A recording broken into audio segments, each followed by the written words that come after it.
All right, folks, today is Thursday, October 5th, 2023. Coming up on Roland Martin Unfiltered, streaming live on the Black Star Network. A Chicago family is asking questions. How did an assistant principal get gunned down in his own condo, and the shooter has not been arrested? We'll talk to his family right here on today's show. Atlanta's Fearless Fund has gotten a setback in their battle against conservative agitator Ed Bloom, who's trying to shut down black folks from being able to take advantage of economic opportunities in America. We'll talk to one of their leaders. Also, Southern University is doing its part to get black folks voting in Louisiana. Early voting ends on Saturday. We'll talk about that. Also, Alabama's black congressional district, the second one finally approved by the special master. We'll show you what that looks like. Also, they have arrested this person in connection with the shooting at Morgan State. We'll give you those details. Also, folks, we have been working with McDonald's on their Inspiration Celebration Gospel Tour. We'll kick things off with gospel artist Tim Bowman right here on the Black Star Network. It's time to bring the funk. Let's go. He's got it. Whatever the miss, he's on it. Whatever it is, he's got the scoop, the fact, the fine. And when it breaks, he's right on time and it's rolling. Best believe he's knowing. Putting it down from sports to news to politics. With entertainment just for kicks, he's rolling. It's on go, roll, y'all. It's Roland Martin, rolling with Roland now. He's funk, he's fresh, he's real, the best, you know he's Roland Martin now.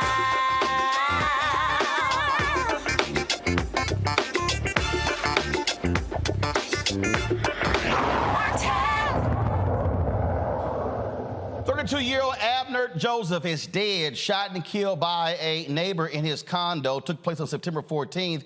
But why is the killer not in jail? That is the question many people continue to ask. Police said they were called to the condo complex for a disturbance in an argument involving Joseph on the 48th floor. His family says, he says that he and the shooter, they live on the 29th floor. They don't know why he was on the 48th floor. A 45-year-old man, also a resident, was taken into custody for the shooting, but later released without any charges. A police report revealed that the man is a concealed carry license holder. The Cook County Medical Examiner's Office ruled the assistant principal's death a homicide, stating he died from multiple gunshot wounds.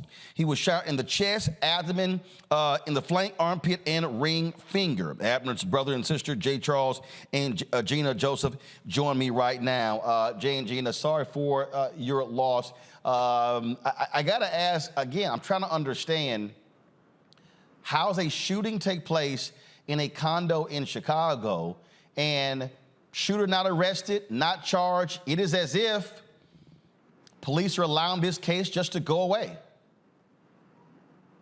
Yeah, thank you, Roland, for having us on the show. Your guess is as good as mine. We're seeking answers. We don't know how this could have happened and how my brother was murdered, like what led up to the timely death. So that's what we're on the show. That's what we're asking the state's attorney. We're asking the detective, like what actually happened. But as of right now, they said the investigation is still ongoing. Okay, investigation ongoing. Now, again, this has been 3 weeks since this took place. How long had he lived in this complex? About 14 months. 14 months. So he lived there 14 months. The shooting took place on, again, was it the 48th floor? Correct. So in this building, so both of them lived on the 29th floor. Shooting took place on the 48th. What's on the 48th? Is it like an open area? Is it a gym? Is it a club? Is it a pool up there? To y'all understanding, what's up there? That's a great question. That's a great question. We don't know. Okay, Gina, I'll just start with you. Have y'all visited this complex before? No. Okay. Have y'all talked to building ownership, management? Are there videotapes tracking the floor as well? Is there anything showing what happened? To our knowledge, no. Meaning tapes don't exist, or you don't know if they've been turned over to police? Me personally, Again, I don't. Go ahead, Jay. Again, we don't know. We've asked the detective. They said the investigation is still ongoing. So as of right now, your guess is as good as mine. That's why, we're seeking out to the media. We're seeking out to, the state's attorney office, the detective, to demand answers, because we're in the loop. We don't know anything. Wow. It's unfortunate that we have to go to these extreme lengths, like, in order to get these answers. The answers that we're supposed to get from the police, we're not getting them. It seems that it's a lot of stuff that's unanswered compared to what you do know. And obviously, there have been a lot of people talking on social media. The school where he worked at, are they demanding answers as well? He's a member of Alpha Fraternity Incorporated. Are the Brothers of Alpha there? Are they also, have y'all been in connection with them for them to also be demanding answers from officials as well?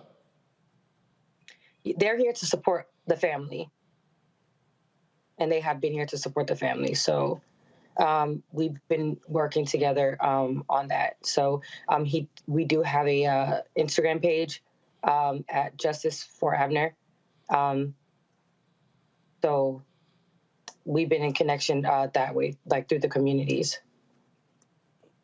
Gotcha. Well, again, it is certainly strange in terms of these details and the lack of detail. So hopefully we will get more information soon, and y'all will get a better handle of what's happening in the case of your brother. Thank you. Thank you.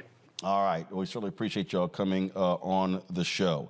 Again, this is just very weird, folks. Again, for with this, and again, I remember seeing the story when it took place, and for this to be, again, 3 weeks later and again having no answers makes no sense. And again, the shooter, he not arrested, not taken into custody, not charged, and is still he's still free. All right, folks, got to go to a break. When we come back, more right here on Roland Martin Unfiltered. Lots to talk about, a lot of news to talk about today. If you're watching on YouTube, be sure to hit that button, folks. Hit that like button. Want to do that? Our goal is to get 2,000 likes every single show. Also, we want you to support us in what we do. Joining our Bring the Funk fan club. See your checking money orders.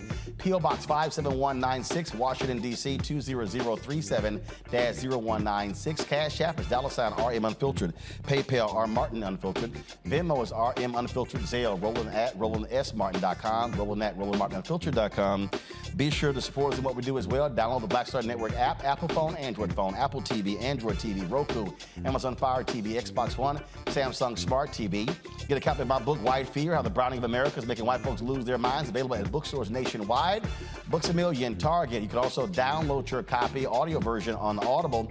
And of course, you can also, folks, now watch our 24-hour, 7-day-a-week streaming channel. We are live on Amazon News. So simply go to Amazon Fire, go to Amazon News. You can also tell Alexa, play news from the Black Star Network to catch the audio. We're also on Plex TV, so you can watch us there as well. In addition to, we have added 2 new platforms, 2 new fast channels. We're on Amazon Freevee. Check us out there. And you can see us on the live TV grid of Amazon Prime Video. And so you can check the Black Star Network out on all of those programs, on those platforms right there. We'll be right back. Hatred on the streets, a horrific scene, a white nationalist rally that descended into deadly violence. White people are losing their damn minds. As an angry pro-Trump mob storms the U.S. Capitol, we're about to see the rise of what I call white minority resistance.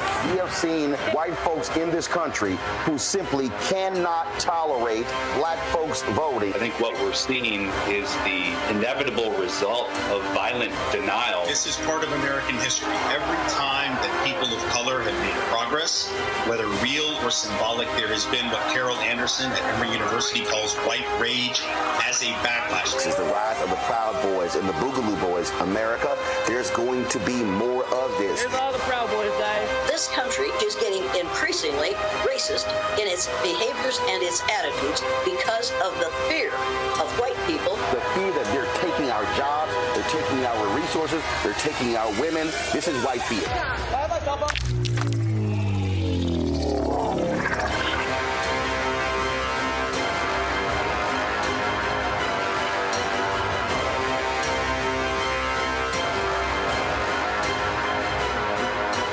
Next on the Black Table with me, Greg Carr. An hour of living history with Dr. Richard Mariba Kelsey, thinker, builder, author, and one of the most important and impactful elders in the African American community. He reflects on his full and rich life and shares his incomparable wisdom about our past, present, and future. African genius is saying that my uncle was a genius, my brother was a genius, my neighbor was a genius. I think we ought to drill that in ourselves and move ahead rather than believing that I got it. That's next on the Black Table, here on the Black Star Network.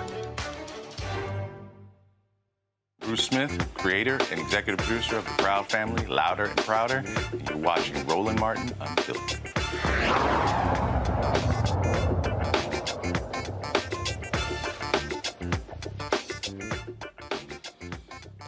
All right, folks, welcome back to Roland Martin Unfiltered on the Black Star Network.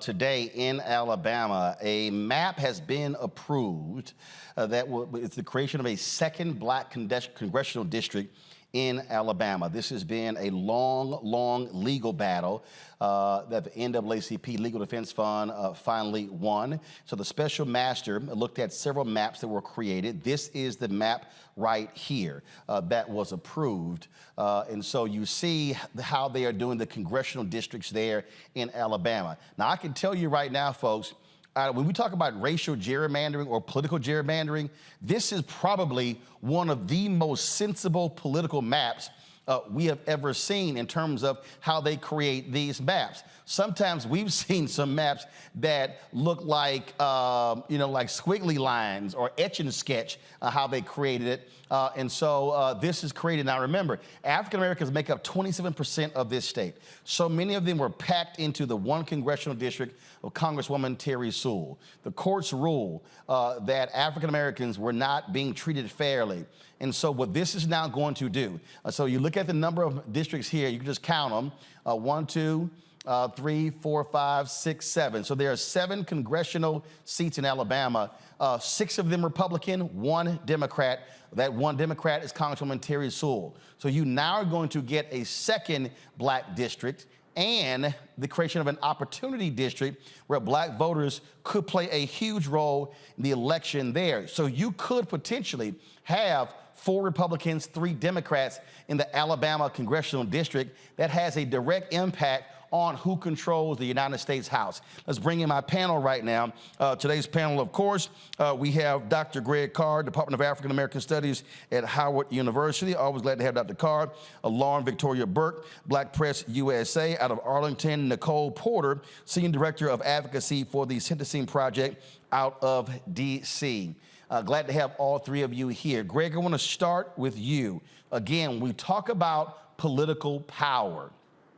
Well, folks have to understand this goes beyond just saying, oh, well, it'll be another black member of Congress. We're talking about, again, that person who's in Congress bringing resources back, the people in that district being able to reach their member of Congress for advocacy for any number of issues. This is about power. It's about resources. And so if you go from 6 Republicans to 1 Democrat, you now go from 5 to 2, 4 to 3. That has implications in the state. It has implications in the region and across the country. Yeah, absolutely. And as you've been covering in detail for quite some time now, Roland, this Alabama case, I think there are a couple of things at play in the overarching scheme of the legitimacy of the federal bench, particularly the Supreme Court.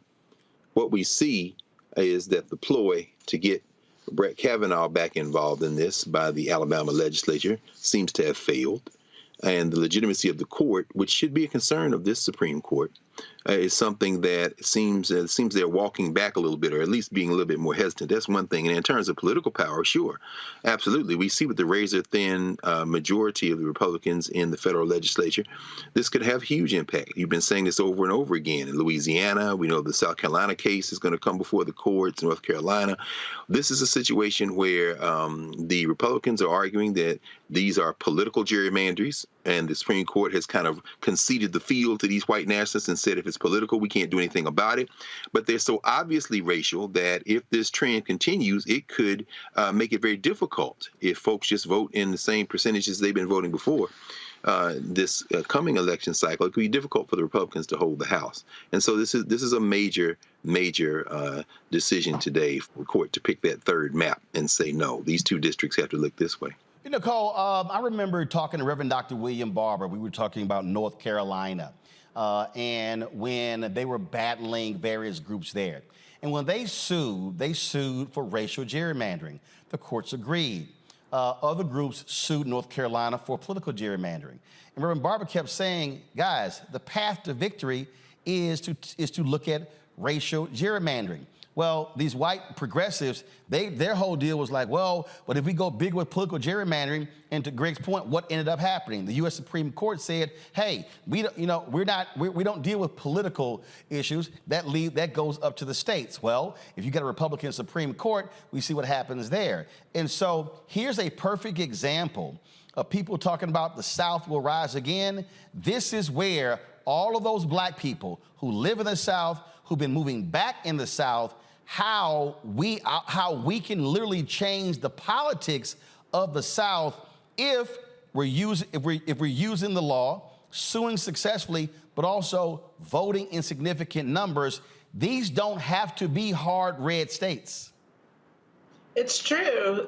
You know, the states like Alabama, Louisiana, Texas, the demographics don't map on to the political power within the state. So the decision today was the right one. And the decision around racial gerrymandering in other states is the pathway to make sure that Black political representation is genuinely reflected in the electorate in the state. And not just in Congress, but also in state legislatures where so much happens to impact Black lives and Black thriving. So in order to sort of move the conversation forward, guaranteeing the vote for Black residents in Alabama and throughout the South has got to be a priority for pro-democracy groups and to ensure a true democracy in this country. You know, Lauren, again, I take Texas. 61% of Texas are people of color. Yet 61% of the people who vote in elections are white. And, we beat this drum constantly. We look at Louisiana, 900,000 eligible, 900,000 Black people in that state who should be voting. You look at the voting numbers, they range anywhere from 20 to 32, 35%. And so when I hear people sit here and say, man, this voting stuff don't make no difference. Yes, you're absolutely correct. Voting doesn't make a difference when you're sitting on your ass and not doing it. Yeah, and well, obviously voter disenfranchisement has been a major strategy throughout history in the South to prevent Black people from voting. I'm sure in Alabama it's no different, certainly in Florida and Louisiana, Mississippi, that is effectively the policy. Funny thing, in Virginia, it was found out yesterday that a bunch of folks are missing from the voting rolls because the Republicans have figured out some way to also add parole violations as some sort of way to disenfranchise people. So that's being sorted out. But at any rate, in Alabama, what it looks like it will mean is probably two or three African-American representatives from Alabama, which, of course, will extend the power of the Congressional Black Caucus, which is now at 59 with the swearing in of LaFonza Butler this week, and will be at 60 because there was a member who resigned, David Cicilline, in Rhode Island, and there is almost certainly going to be a Black member of Congress coming out of Rhode Island. So anyway, the Black Caucus is going to be somewhere near 63 or 64 or 65, possibly, certainly the biggest in history. and certainly the biggest caucus in Congress with this thing today in Alabama, which, of course, should have already been reflected. Alabama is sort of like Maryland, a little bit like Virginia. Virginia might pick up another black member of Congress as well, third next year, but we'll see. So it is very interesting with the margin in the U.S. House. It's a very slim margin of about 10 seats. There's 2 vacancies. You can see the crazy show going on in the U.S. House as run by the House Republicans. All of these things that happen are huge when it comes to 2 or 3 seats, because, of course, the entire control of the U.S. House can be decided by 2 or 3 seats. So, you know, when Speaker Pelosi was there, she had a 4-seat margin and still was able to get certain things passed. So we'll see. We'll see what happens with this. This is definitely going to mean, obviously, a pickup for the Democrats. See, the thing from right here, Greg, that is so ridiculously frustrating to me is when you deal with Simple Simons who know nothing about chess. As I was driving in, I was talking with a sister, and she was telling me that, I was having a conversation, and these are some folks who are some folks from Caribbean folks and some folks from other places, and they're like, yeah, you know, Roland Martin, he bougie. And like he's sitting here, he be talking about the Democrats, and I said, here's what they don't understand. Anybody who watches this show and thinks that I am caping for Democrats are stupid, because I'm caping for black people. Now, what the people out there who are talking about, I might vote for Trump or I'm not gonna vote, the reason they are some Simple Simon idiots is because when I say that I'm caping for black people, I am using my brain. I'm sitting here going, okay, let me look at who is available. And so over here, I have individuals who are Democrats. Over here, I have individuals who are Republicans. So if I, Roland Martin, if I care about voting rights, I'm gonna say which of these 2 individuals running more than likely supports expanding voting rights. I don't have to flip a coin to know it's 99.8% going to be the Democratic candidate. If I say, you know what, I want to see federal judges who support civil rights, who care about environmental rights, who care about workers' rights, and who cares about the environment, and who likely is going to support class action lawsuits, who likely is going to look at the evidence when black men have been convicted unfairly. So now I'm going, which one of these candidates will lines up with those issues? 99.8% is probably going to be, no, in this case, that's going to be 99.99%. It's going to be the Democratic candidate. So now that's 2 for the Democratic candidate and 0 for the Republican candidate. And then I'm sitting here going, okay, if I'm looking at these issues here, and I actually care about the education of our children, who likely is going to support, adding more funding for those particular issues, as opposed to trying to send that money to suburban white parents? It's probably going to be, about 89 to 91% the D and about 9% the Republican. And then if I start asking the question about black maternal health care, I begin to ask the question about black paternal health care, I begin to ask those very questions. So now all of a sudden, I'm 4 and 5 issues in, and ain't 1 point put on the board for the Republican candidate. So now again, these are no candidates by name, not personality, not anybody, not anything else. I'm judging on issues. And so now, if all of a sudden I got 225 of them in the House, and I've got, let's say 52, 54 in the Senate, and I got somebody like that who's in the White House, it's a good bet that the stuff that I care about as a black person is going to be acted upon because I'm voting that way. And Who am I likely to get my phone call return and meet with if I am bringing black people to the U.S. Capitol? That's what the simple Simons don't understand when you have to make political calculations for the benefit of your community. Absolutely. At the local level, and certainly where people live and where they want policy enacted. It reminds me of something I remember last year having a conversation, and someone was having a conversation on National Public Radio, and they said that, you know, my mother is an immigrant, and she often echoes the talking points of the white nationalist, even though she herself is not white. She says, but when it's time to deal with constituent services, she always goes to her Democratic congressperson and city council person. So it's like when you start talking about constituent services and you start talking about benefits, I mean, clearly we know which party is for, or at least more for, the poor, the working class, the laboring classes, so to speak. I was in New York yesterday at the New York African Burial Ground. It was the 20th anniversary of the reinterment of our ancestors there. And several speakers, Reverend Herbert Daughtry, 92 years old now in New York, spoke about the influence of Congressman Gus Savage out of Chicago in forcing the GSA, the Government Services Administration, to stop construction on the site that is now the New York African Burial Ground National Park Service site.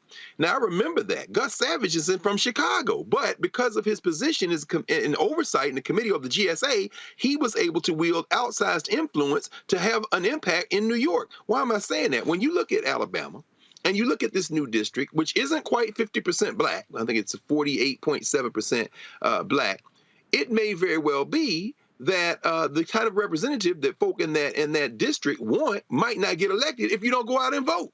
And if you don't flip that legislature, then you can worry about everything from attacks on the safety net, like Social Security, your health care. All of those things will come. And it's not going to just impact you locally. It's going to impact people who look like you, friends, relatives, other people you have class interests with nationwide.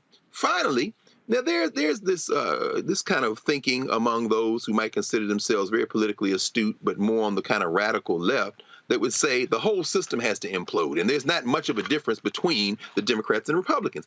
I embrace that thinking philosophically. However, it's always interesting to me that even people who say that are still looking for local services when they go and try to get their Social Security or worried about health care or elder care for elder. And it's like, why are y'all, okay, philosophically, I absolutely get it. I understand. However, when the rubber meets the road and you need somebody to intervene for you, it always seems to me that your interests line up with the Democrats. So the rhetoric, it's all fun and games until that security check don't come. Well, and the thing here, Nicole, again, I love these people. Like literally, there are people sitting here going, "Yeah, yeah, man. You know what? We were getting those checks under Trump." They so stupid because they don't even realize who controlled the House when the bills are being passed. The Democrats did. You couldn't. Any appropriation bill comes out of the House. These fools, I saw that video, I don't know who that dumbass rapper, I don't know what Sexy Red, Dumb Red, Ignorant Red, whatever the hell. And she like, oh, Trump was letting black folks out of jail. No, you dumbass. Let me say it loud for everybody in the back. No, you dumbass. The bill, the First Step Act, was led by Congressman Hakeem Jeffries, Democrat, in the House.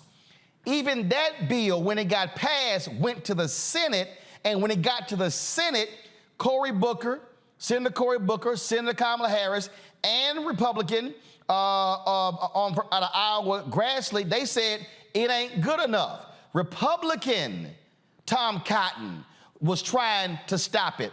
Former Senator and Attorney General, that crazy fool Jeff Sessions, was trying to stop it, but it got improved. Then it got passed and signed by Trump. So any fool giving Trump credit for checks, and then fools, guess what? You ain't getting no damn stimulus checks anymore. That was during COVID. These fools trying to cut benefits. And so I'm listening to these fools who don't even understand they were House Republicans, literally tried to cut 80% of the money for women and children on nutrition.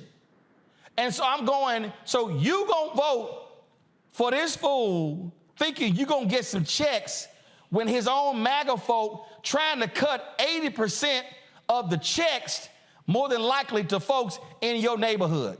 That to me is dumb. And last point, how in the hell you running around talking about, thank God that brother who got let out of prison, who didn't commit that robbery, and then you saluting that, but you're gonna vote for the folk who don't want to retest DNA that got the brother out. Listen, you know, during the Trump administration, the fact that the First Step Act passed was good, and there were also people who got out on clemency. But there are a lot of also people who got disappeared into prison during his administration too. And the reality is that the First Step Act didn't go far enough. There are people today who are still locked up who could be released tomorrow if the will was there. So what Rep. Jeffries did and Senator Booker did in their leadership, and they've been champions of criminal justice reform in a variety of ways, as has the Black Caucus. But there's so much work to do. And, you know, Trump did his thing with the goal of currying favor with the Black community, with certain folks that he could bring into his fold and who could stand behind him and cape for him during his administration. The reality is that wasn't everybody. That didn't lift up the majority of people who needed to be helped. And anyone who was paying attention should have been following closely the real dynamics of the First Act and the First Step Act and the impact on Black folks in the federal prison system, and then how that impacted folks within the states and at the local level. There were initial steps taken, but there's also a lot more work needed to be done given the nearly 2 million people who are locked up today, disproportionately Black, and how that's impacted in southern states, which have the highest rates of incarceration in the country. So we need to keep pushing. We've continued to partner with Senator Booker, Rep. Jeffries, and other members of the Black Caucus, and more work needs to be done in order to release people who don't need to be in prison today, who were disappeared over 30, 40 years ago. They could be released immediately from the federal prison system if changes were made. The thing here that I always say, Lauren, is I don't want to hear your whining after the fact. I don't want to hear any of your whining after the fact. I don't want to hear you running your mouth. I don't want to hear none of that because this is part of the deal. If you look at, we're going to talk to the Fearless Fund next. Guess what? If you sat on your ass in 2016, then guess what? That's how Trump got to appoint 3 Supreme Court justices. So if you mad with their decision on affirmative action, which then Ed Bloom led, and then they were emboldened with that decision to go after the Fearless Fund, well, guess what? How did that happen? Because he was able to get in and appoint 3 Supreme Court justices. Yeah, it also happened, too, because of a great deal of misinfo and disinfo that was flooding the field in 2016. Yes. A great deal of lying to the electorate, third-party candidates, which looking like we're going to have that issue again on this cycle. People running independent, et cetera, and so on, is really not helpful. I'm not sure there's a whole big piece of evidence out there that people, because some rapper is on Twitter, that people are going to be voting for Donald Trump. I mean, no. It has to do with her. I'm telling you right now. I spend enough time traveling this country. I hear what they are saying, but the sentiment being expressed, the lies that she actually spoke about, other people repeat, and so therefore what she said, I've literally heard non-rappers say, and I'm like, what the hell are you talking about? But they literally are buying a falsehood and are saying, oh yeah, I'm gonna vote for Trump because of this, but I'm like, but you gonna ignore the other 180,000 issues? Come on now. Well, we have an election in 33 days in the Commonwealth of Virginia. Let's see if evidence is out that some of this messaging is impacting that. Yep. With 120 seats open in the state legislature, I just tend to doubt it. But with regard to Donald Trump, obviously they will have to lean heavily on misinfo and disinfo to get any sizable piece of the black electorate to support them. They did try with another rapper, if you remember, back in 2022, and of course nobody fell for that because it was ridiculous. I don't want us to make the mistake. You're focusing on the rapper. I'm not focusing on the rapper. I'm focusing on the sentiment expressed by the rapper, and I'm saying there are a significant number of people who are either saying, well, yeah, Biden ain't done nothing, he's trash, I'm gonna vote for Trump, or I'm going to sit it out. What I'm saying is we have to also make the point, sitting it out ain't a smart option if you care about these issues. And so that's the thing so it's two things. What are issues you care about? Here's the factual information so you're not walking around sounding stupid.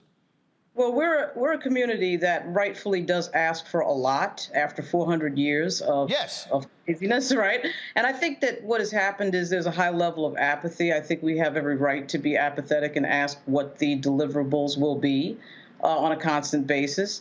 I do think that, generally speaking, Joe Biden has done a great job. He has delivered a few things and really pointed to the fence, particularly with his pick for the Supreme Court. Really pointed to the fence and told everybody he was going to do it, and he did it. He put a black woman on the Supreme Court. But I do think that when people do not see a measurable result in their lives economically, they're going to rightfully ask questions. Any smart constituency should be doing that. I don't mind asking questions. But Democrats have to get better at articulating, of course, what it is they're doing, and they're getting a little bit better at that. But what I'm saying is, I'm not going to leave this up to Democrats. What I'm saying is, as black people, when you are engaged in a battle, you have to make decisions that ain't got nothing to do with a Democrat or Republican. And what I'm saying is, we can see the effects of when we don't vote. So what I'm saying is, I get. You say, hey, we haven't seen things get apathetic. I can't be apathetic because what I do know is what can get worse, what can get cut, what can get eliminated. And all I'm saying is I don't want us pissed off after the fact. I'm saying be engaged on the front end. Hold on one second, because we're going to talk about this a little bit more when we show you what the Southern University students are doing. We come back, though, we're going to talk about what's happening with the Fearless Fund, because this is a perfect example. The attack on the Fearless Fund is not solely an attack on the Fearless Fund. It is literally a direct assault on all of Black America. Trust me, it is bigger than them. You're watching Roland Martin Unfiltered on the Black Star Network. All change is not growth. Right. But thoughtful change is real good fertilizer. And that's what has been so beneficial to us. But you also were not afraid of the pivot. Well, and I'm a black woman in business. Come on, I don't care how I dress up. I don't care who I'm speaking with. I don't care what part of the world I am in. I still am a black woman in business. Being afraid of the pivot, being fearful of change is not what got me here. Respectful of change.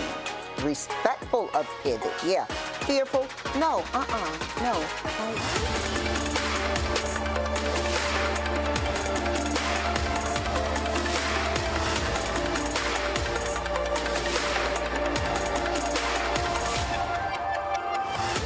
On the next A Balanced Life with me, Dr. Jackie, 2 facts that you need to be aware of. African-American women have the highest diagnosis of breast cancer than any other group in the U.S. And young African-American women are most likely to be diagnosed with one of the highest aggressive forms of breast cancer than all other groups. It is a disease that requires fast action, determination, and a whole lot of support. On our next show, we'll meet a young woman who's chosen an alternative path and approach to tackling this disease. And you'll hear from our medical and support experts on how to maintain balance through it all. We encourage exercise. We encourage, changing diet and making, all those personal changes. That's on the next A Balanced Life on Black Star Network. Next on The Frequency with me, Dee Barnes, the amazing Drew Dixon. She gives us the details behind the HBO documentary that shed light on the alleged sexual assaults by Russell Simmons. And we're talking about the Netflix documentary, Ladies First, right here on The Frequency on the Black Star Network. Farquhar, executive producer, Proud Family. You're watching Roland Martin Unfiltered.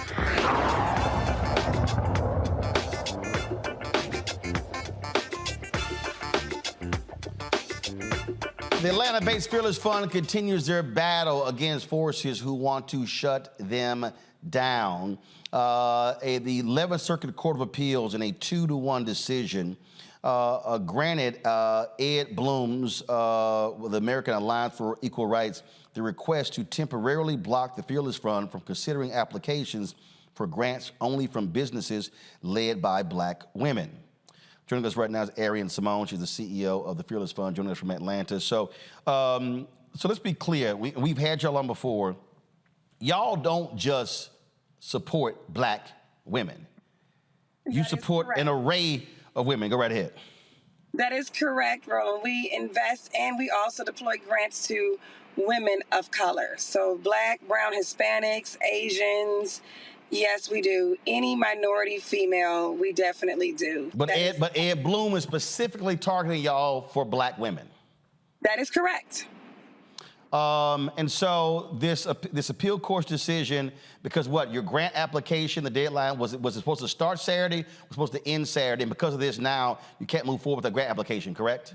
That is correct. It was supposed to end on September 30th, and we received the ruling from the appellate court on September 30th. How many different people applied for this grant? Oh, I'm not sure as far as demographic-wise how many different people, but we typically get on average every application over 1,000. It's always over 1,000. Right, but that's my whole point. So you had more than 1,000 people apply, which shows you the need. We're talking about $20,000 grants. And what white conservatives like Ed Blum don't care about, they don't care about the disenfranchisement of African Americans and other women. They don't care about the very few venture capital dollars that actually go to Black folks. They want to attack the economic lifeline of Black America. Yes, this is clearly an attack on our economic progress as a people, as well as the progress post George Floyd. After then, there were a lot of corporations in their DEI programs that deployed money to many organizations such as ours, the Fearless Fund, as well as the Fearless Foundation. And they are trying to reverse that progress. That is correct. And look, y'all have done other media outlets. You've actually been speaking to various groups and have been sounding the alarm. Let's be clear. This attack is the first, you know, if you will, bomb being thrown. They want to go after everything that has been beneficial for the betterment of African Americans. It's not like it's been huge in terms of numbers, but the bottom line is they want to stop even that progress.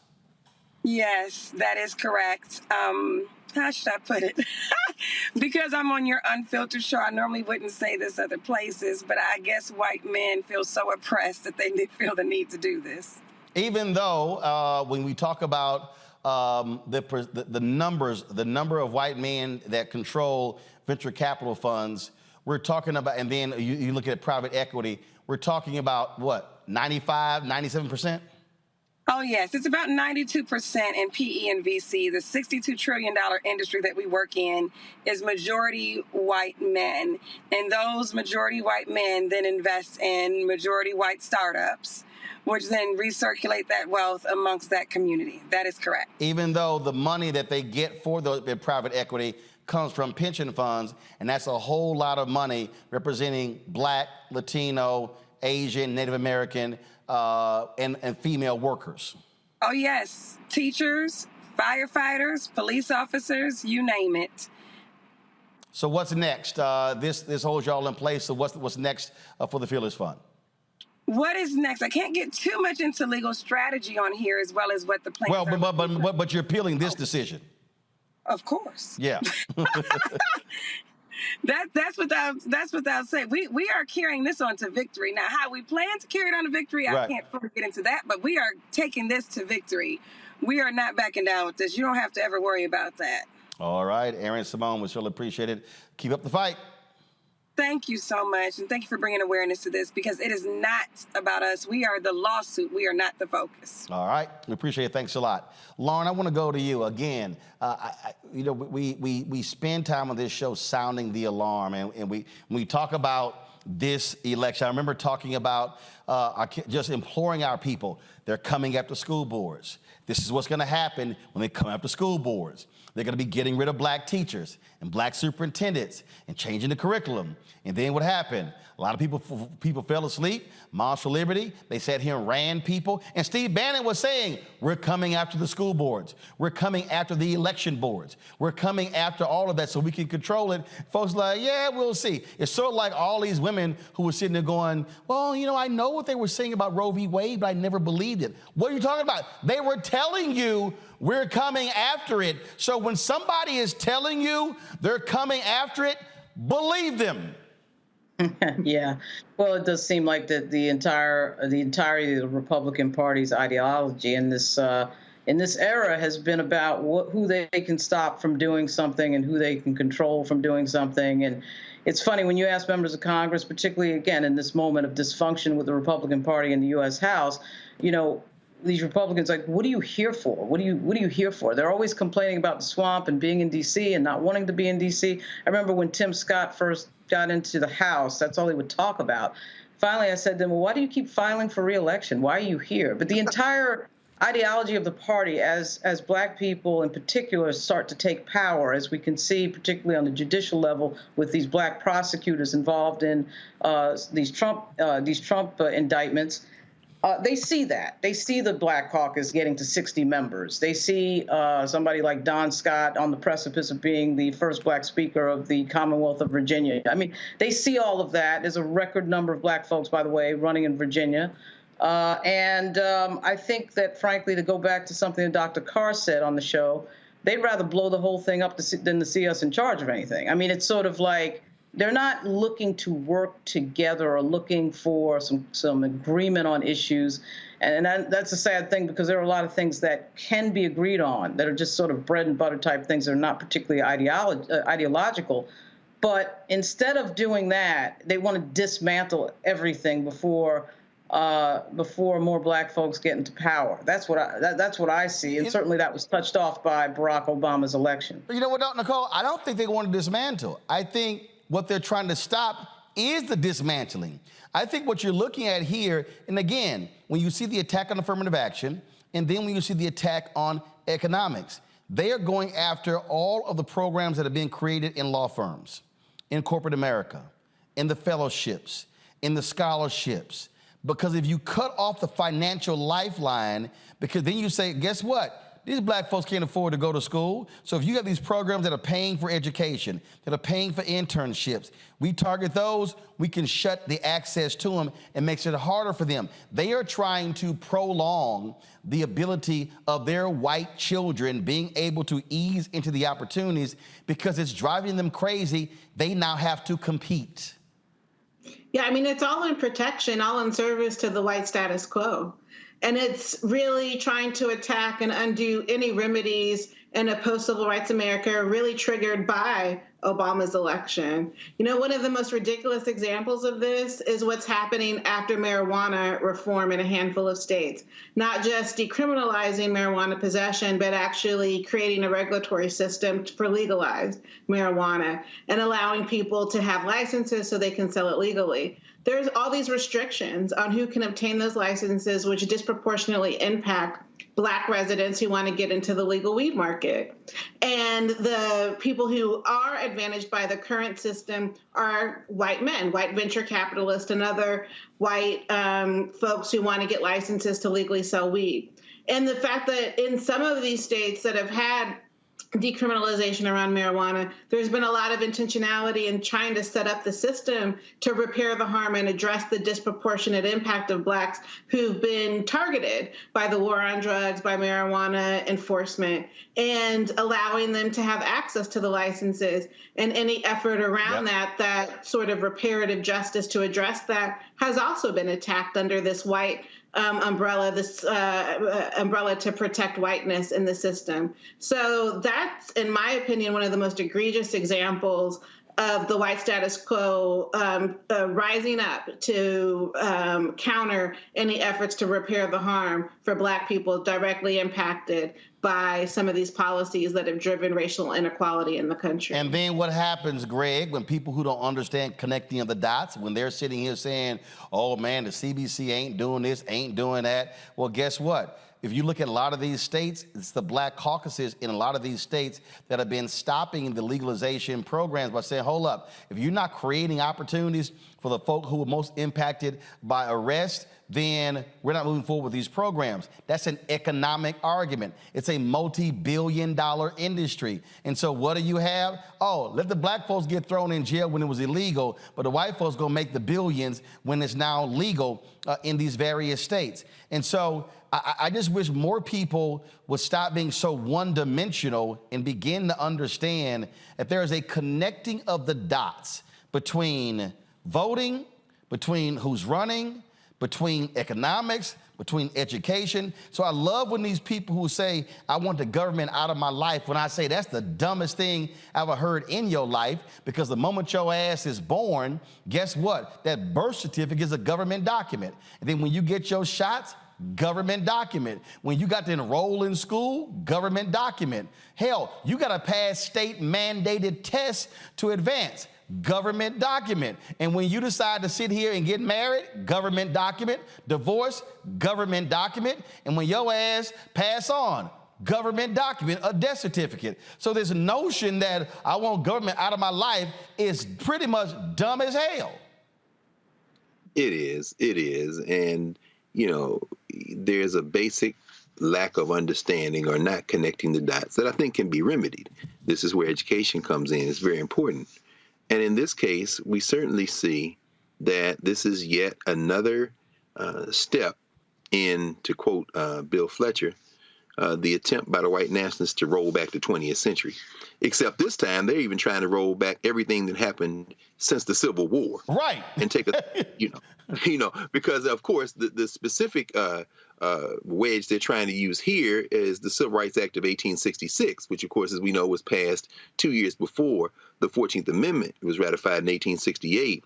And that, of course, is the law that Congress passed to ensure that African people in this country would be extended citizenship and have the right to, among other things, make and enforce contracts the same as other people.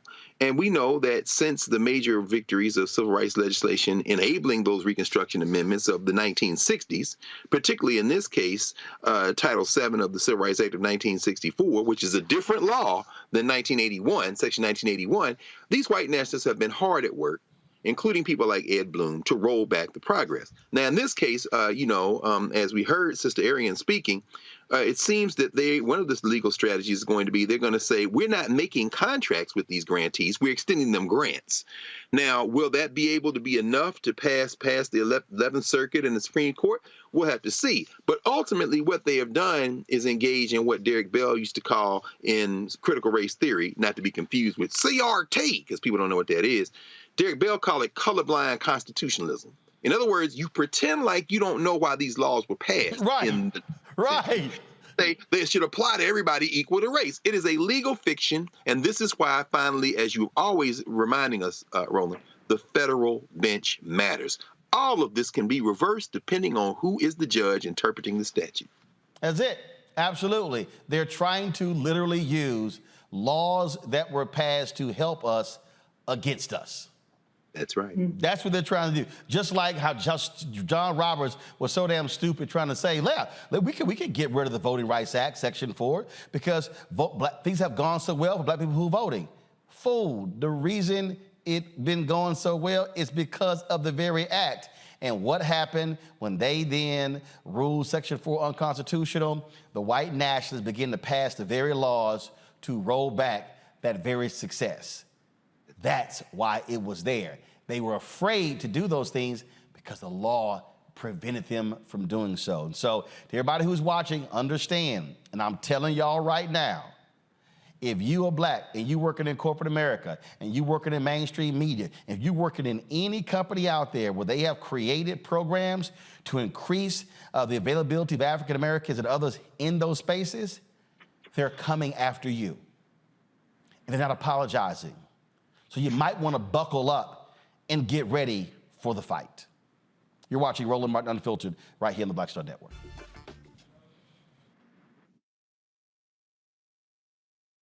On the next Get Wealthy with me, Deborah Owens, America's Wealth Coach, we talk about the principles of mindset, strategy, and execution. This week, we're adding a fourth, faith. You're going to hear from a mother and daughter duo who are helping thousands of Black women build wealth, all through their faith. You are more than you can ever imagine. Not just obtaining things to show that, but seeing yourself. Making your faith work for you. That's right here on Get Wealthy, only on Black Star Network.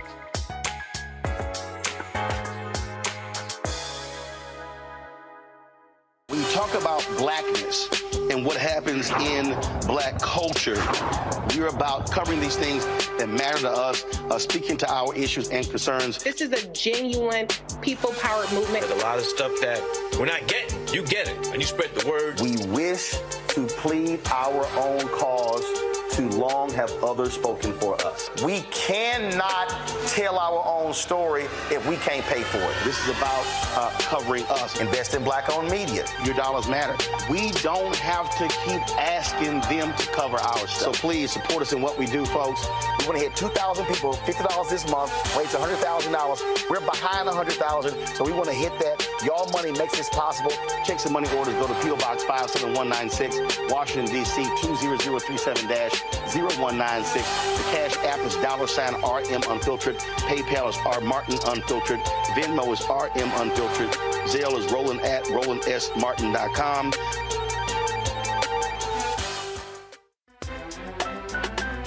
I'm Faraji Muhammad, live from LA.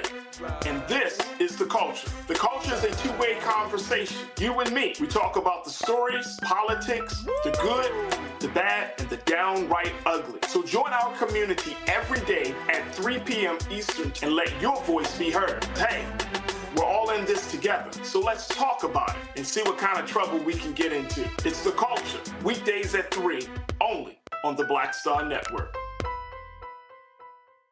Hey, it's John Murray, the executive producer of the new Sherry Shepherd Talk Show. And you're watching Roland Martin Unfiltered.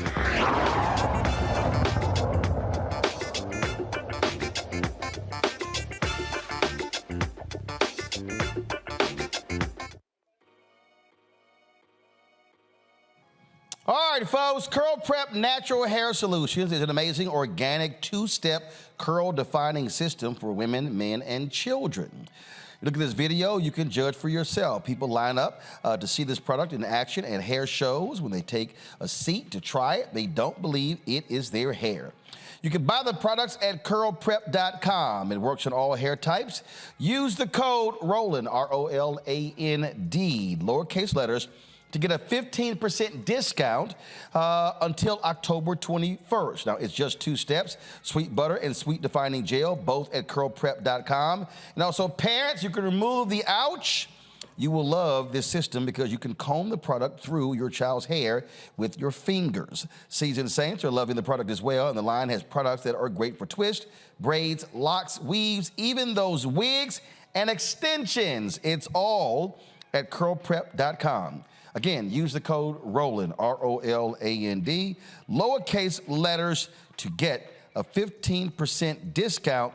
That is until October 21st. Trust me, you will not believe it is your hair. Go to curlprep.com. I'll be right back.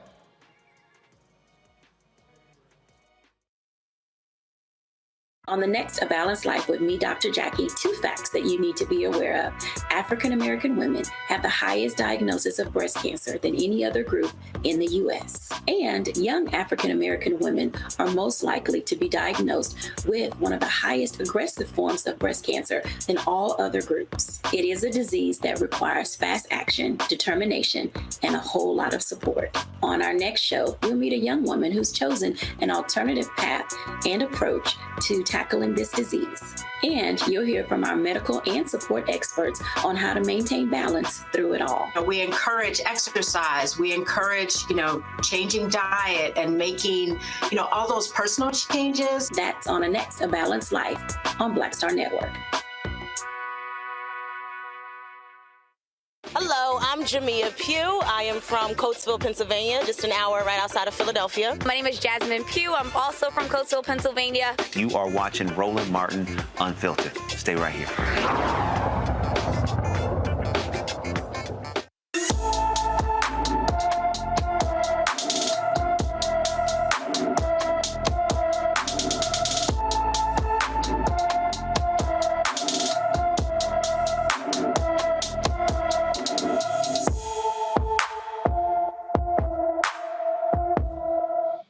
The Huntsville, Alabama Police Department issued an emergency missing child alert for Jamarius Logan, who was last seen on September 25th.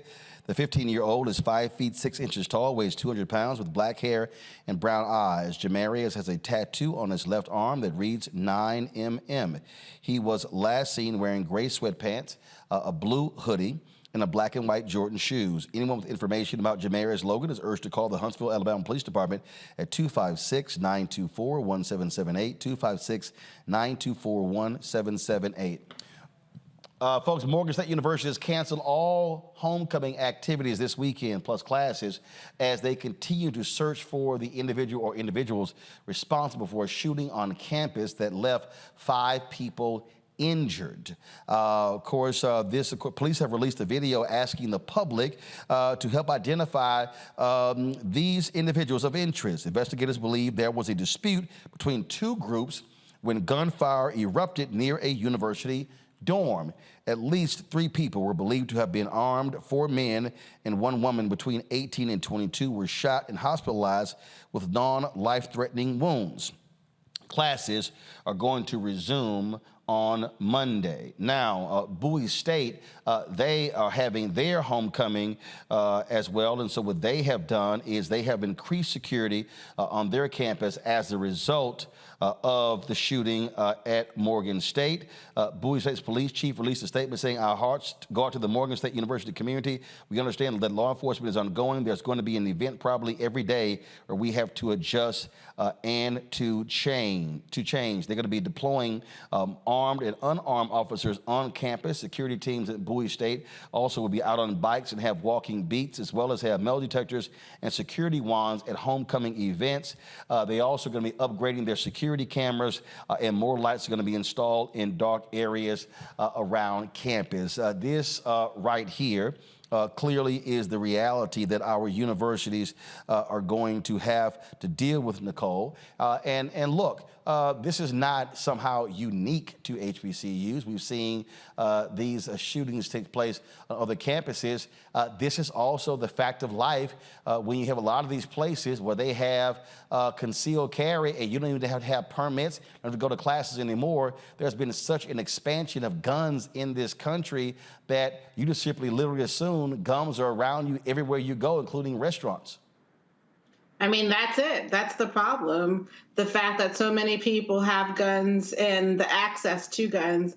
You know, my line sister's son is a student at Morgan State, and I went to school in Baltimore right down the street from Morgan State. It's just outrageous that the violence has come to campus and that so many are impacted by it. I mean, kids should feel safe, at the very least, at school.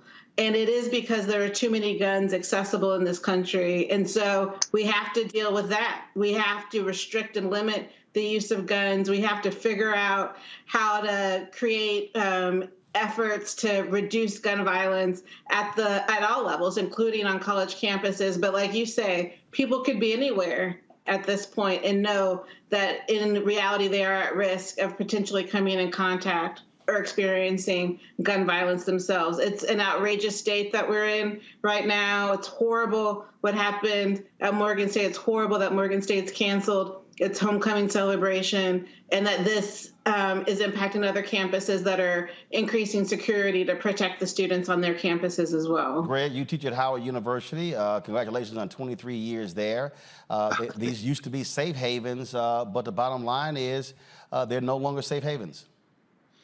No, and thank you, Roland. But I have to agree with Nicole. I mean, and what you've said, this is symptomatic of a much larger problem. We all saw what happened at the University of North Carolina shortly after school started this year, which included the death of a faculty member, Zinzi Han, who was killed actually in his lab and the shelters in place there. How do you protect against something like this? You know, at the onset of COVID, it was the bomb threats at HBCUs. And quite frankly, many of our HBCUs, of course, are in big cities. And, you know, the Republicans will say these are Democrat-controlled cities. Nah, Chief Rocker. What y'all won't do is pass sensible gun reform legislation. And so people, as Nicole said, it's so too easy to get guns. And when you start talking about canceling homecoming, yeah, you've postponed the game, you've canceled the parade. I mean, this is at part of the heart of what makes HBCUs HBCUs. I know there's some silly people out there in Boulder, Colorado that somehow think some HBCU culture has been transplanted to the $300 million carnival machine called the Deion Sanders effect. That is not true, which leads me to the final point. Ohio State or University of Southern California or places like that, you know, yes, they're under threat too, but let's be very clear. There's something very, very personal when you start talking about waging violence in HBCU communities, because that strikes not only at the heart of the campus, but the heart of our communities. Children line up for homecoming parades at Florida A&M and Tennessee State and Texas Southern and Paul Quinn and wherever you want to name. So when you cancel homecoming, you've done more than just shuttle some events. You've touched the living, beating heart of what these institutions mean to our larger communities. So this is something that is it's a tragic day for us. Lauren? Yeah, I mean, you know, at some point we have to figure out that if we don't fix things on the front end and invest in young people, invest in kids in a different way, we're going to just be dealing with these problems generation after generation. Obviously, our society has too many guns, and we are funding, you know, our police departments adequately and all that. Maryland has some very tough gun laws, as does Washington, D.C. In the DMV, the place that doesn't have particularly strict gun laws is actually Virginia, but Maryland does. And now you're starting to see the cancellation of high school games because of gun threats. Obviously, we've seen, you know, we see the usual spate of mass shootings in this country, 1 or every 2 weeks. We saw today in Washington, D.C., Mayor Muriel Bowser announced yet another new initiative. You know, she has been there for 8 years. She's doing the same policy. She's dealing with the same problems year after year. And without that investment on the front end, on your young people, you're going to get this on the back end. By the time you get to the back end, it's too late. You're spending too much money on criminal activity. We had a member of Congress that was carjacked on Monday in Washington, D.C. and Southwest. That it'll just go on and go on until people get smart. And if we can do $20 billion to Ukraine every 2 weeks, then we can sort of help figure out how to fund something that keeps our young people occupied. Certainly, Marion Barry had a particularly good idea with his job initiative for young people in Washington, D.C. But for Maryland has some very strict gun laws. So to what Greg said, yes, we're just sort of drifting into this thing of being a society that is sort of a permanent security state. Everything is about security all the time, and there's no getting around it, particularly when you have an open campus that anybody can walk on. I'm not sure how you fix that problem. You can't fix it on the back end. You have to fix it on the front end. Absolutely. Folks, we've been talking about power of voting. You've got early voting ending in Louisiana on Saturday. You also have elections, as Lauren alluded to. All of these seats in Virginia are up for re-election there in the House in November. Also, critical election in Kentucky, where you have a Democratic governor trying to get re-elected. Daniel Cameron, the black Republican who did nothing in the Breonna Taylor case, is running against him. Reverend Barber and the Poor People's Campaign, Repairs of the Breach, they are in Kentucky, rallying the vote, focusing on poor and low-income voters. Until Freedom, they have actually opened an office there as well. They made it clear their goal is to stop Daniel Cameron. We are live streaming that Poor People's Campaign rally as this show goes on right now. So let's go live to Kentucky where the Reverend Dr. William J. Barber is speaking. And we've got people viewing from all over the country. We are live streaming in all 50 states and around the world. So say hello to everybody out there. Say hello, everybody. Hello, hello. And then say forward together. Not one step back. I want to first of all just thank God for the privilege. I heard the late young sister say, let me get out of myself, because you really can't do anything in yourself. And Tana and to Pam and to Kentuckians for a better commonwealth, and to all of you who gathered. A few weeks ago, I didn't know if I would even be here with you all. I was doing an event and had some issues during the course of the year, very tired and some very painful, and I was getting ready to preach a consecration service for some bishops and ministers, and I literally thought, this is going to be the last sermon I'm going to do. I'm going to preach this sermon and I'm going to be out of here. I was that sick. I didn't tell anybody because, like many of you all, I can mask stuff pretty good. Any of y'all good maskers? People don't really know how you feel. And long story short, they put me in the hospital afterwards. I don't remember the sermon, and tested me for 7 kinds of cancer, and but found out in the middle of it that I actually had something called gallstones. And, you know, I wouldn't wish gallstones on my enemy. And I had a very severe case. One of them was the size of a golf ball. That we didn't know that, though, until we did the surgery, had some complications because of that. What was supposed to be 45 minutes turned into a 2 hours and 45 minutes.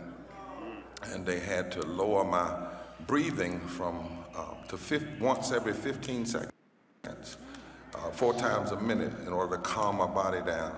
And, but you know what? God is good. mighty good. And we are here. I feel 110% better. I'm glad to be here. I'm here by the grace of God, but because God will supply all your need according to God's riches in glory.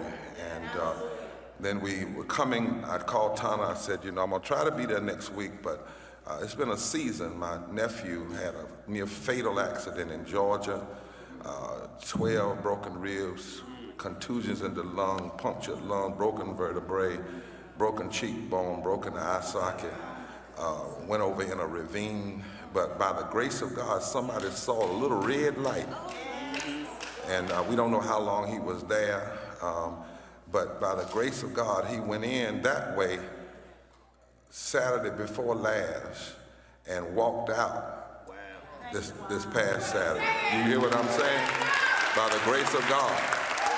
And he's a young man. And so I'm just coming here full of knowing what God can do and being so thankful and so gracious. You know, COVID, I'm gonna get to what I want to talk about, but COVID should have taught us all that breath is something we ought not be wasting. I know we have a person in this movement that lost 21 members of their family in a 30-mile radius because Mississippi wouldn't expand health care. And a lot of people died, Charles, not because COVID killed them, because of the lack of health care. I have a cousin who lost 38 members of her family in a community where they closed hospitals because that state would not expand health care. But all of that goes back to who we elect, right? I also want to say tonight to the young folk, you are a part of the leadership of today, not tomorrow. We don't need you tomorrow. We need you right now.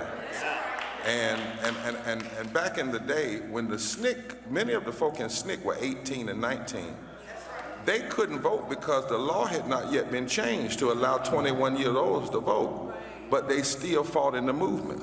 So you may not be 18, but we need you. We need you knocking on doors. We need you encouraging folk, right? And I also want you to know, you don't have to throw away the music from the 60s and pick up a new, just put it all together, sing it all. That's right, sing it all. Don't sing some of it, sing it all. Now, I'm gonna do some teaching tonight because we got an audience all over the country.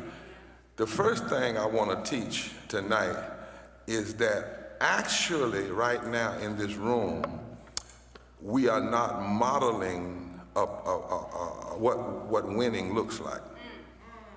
Don't get mad with me, to hell with me. See, you look at the room, we got rows of all black folk and rows of all white folk. That ain't gonna get it. The only way you're gonna win is through moral fusion. So I'm gonna ask the room to shift. I want folks to stand up. I want the organist to play a little bit, and I want you to find somebody. Be COVID safe. If you feel like wearing your mask, go find somebody you don't know and shift this room and sit beside them so it looks black, white, Latino, Asian, gay, straight, young. Come away to my organist. Don't tell me he left on me. I need my organist. If he's not here, I'll make it myself. All right, come on, come on. Some of y'all go back there. Some of y'all come up here. I need folk with some placards, right? Young folk, just stand up and tell somebody, come sit beside me. Come sit beside me. On this side, we need some switching. Because if you don't get to know some people you don't know, we're never gonna win. Now introduce yourself. Make sure you know who comes. Don't everybody get on the left side either. Some of y'all get to the left side. Some of y'all stay on my right side. Right. Now. All right, I need a few folk from the last 3 rows on this side. I need some of y'all to move back on this side. All of y'all went to the left. But we don't talk left and right, we talk right and wrong. So the last 2 rows, I need y'all to come back and mix it up. Yeah, you don't have to get too tight, you can still be spread out. Now, there we go. 'Cause camera shots, I want y'all to stay with the crowd. Don't shoot the other places, okay? Just shoot up here. Now, look at the person and say, what up? Now, all right. I want to suggest tonight that if we ever needed to vote, we sure do need to vote now. In the testimony circle of my faith tradition, I come from the country of North Carolina, we had testimony service.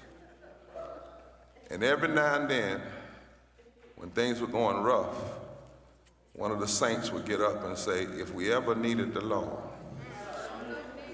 we sure enough need him now. But those same saints recognized that faith without works is dead. So when they called on the Lord, they never called on the Lord thinking that they would not have to do something as well. They called on the Lord knowing that to call on the Lord means you're willing to take an assignment and do what you need to do. And so I want to sample that tonight, like the hip hop artists. If we ever needed to vote, we sure do. Now, you got to say it right. We sure do need to vote now. For us, the right to vote is not just a constitutional matter, but a fight born out of struggle and sacrifice. It's a gift, actually. It's a gift from God. It's a gift of the God of justice. 2,600 years ago, God had his prophets to say to every nation, if you want to please God, you have to do justice and love mercy and walk humbly before God. And that admonition was especially to those who hold office, who have power. And 2,000 years ago, God had his son say that when it comes to politics and it comes to public policy, the issue is what does a politician, what does a government do for the least of these? That really the truth is public policy must be judged from the bottom up. Eric, I know I'm messing with your mic, I'm sorry. From the bottom up, Tana and Pam, not from the top down.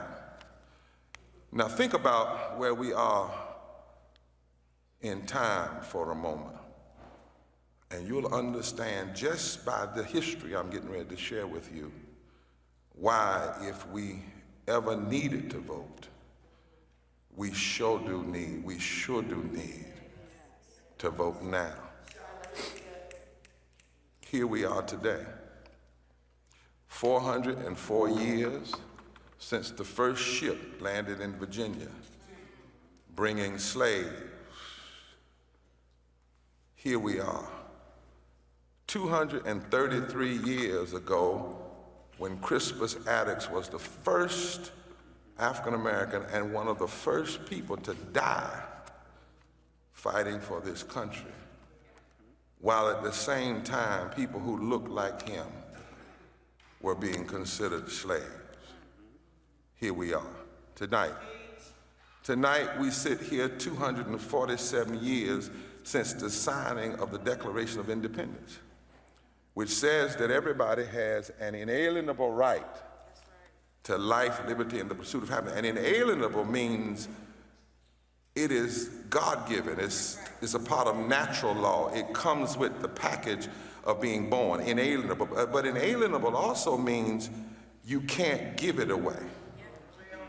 Because if you give away life, liberty, and the pursuit of happiness, then you are basically saying that you have decided that the oppressor is your God. Here we are, 230 years since the Constitution was drafted. Here we are, 236 years when people of ebony hue were fractionized in that Constitution and considered to be 3/5 of a person. Here we are, 194 years since Mexico outlawed slavery, and 188 years since Texas and America revolted against Mexico because they wanted to keep their slaves. Be careful how you talk about Latinos and folk coming from Mexico. You need to know the real history. California was Mexico. Texas was Mexico. New Mexico was Mexico. Arizona was Mexico. You got to know about the Louisiana Purchase. You got to know about what was stolen, because when the folk are trying to come here, they're not trying to come to our home, they're trying to come back home. They are Americans, South Americans, but still Americans. And much of the reason that they are fleeing is because of policies that America engaged in that made Guatemala and other places so bad. Here we are, 174 years since Harriet Tubman escaped slavery. And since Harriet Tubman went back to get people out of slavery, and when she did, 100 and some odd years ago, Harriet Tubman said, now, if you go with me, you're gonna be free. Either one way or the other, you're gonna walk with me to Philadelphia, you're gonna walk with me to Canada, or I'm gonna use this .38 pistol and send you home, but you're not gonna go back to slavery. Yeah, that was Harriet. Here we are, somebody say, here we are. 171 years since Frederick Douglass actually delivered a 4th of July speech where he said that the celebrating independence in America was fraud, bombast, and hypocrisy until America did right by the sons and daughters of slaves. Here we are. Tonight, 160 years since the signing of the Emancipation Proclamation that did not free the slaves, freed all of the slaves in states of rebellion. So if the states had just stopped rebelling, they could have kept their slaves, but they couldn't help it. Here we are, 158 years since the end of the Civil War. Here we are, 156 years since the 14th Amendment that declared that every person, not every American, but every person has a right to equal protection under the law. In other words, the 14th Amendment says if you are inside these borders, You don't have to be, quote unquote, a citizen. If you are inside of these borders, you have a right to equal protection under the law. Here we are. 158 years since slavery was outlawed constitutionally. The 13th Amendment was passed December 6th, 1865, a day we ought to remember, December 6th. December 6th. And slavery was outlawed, but all the states didn't ratify it. And we're the only people that have ever had to have the Constitution say we ought not be slaves. Here we are 153 years since the ratification of the 15th Amendment that protected voting rights for men, black men and white men, because originally when the Constitution was written, if you were not a male who owned land, you couldn't vote.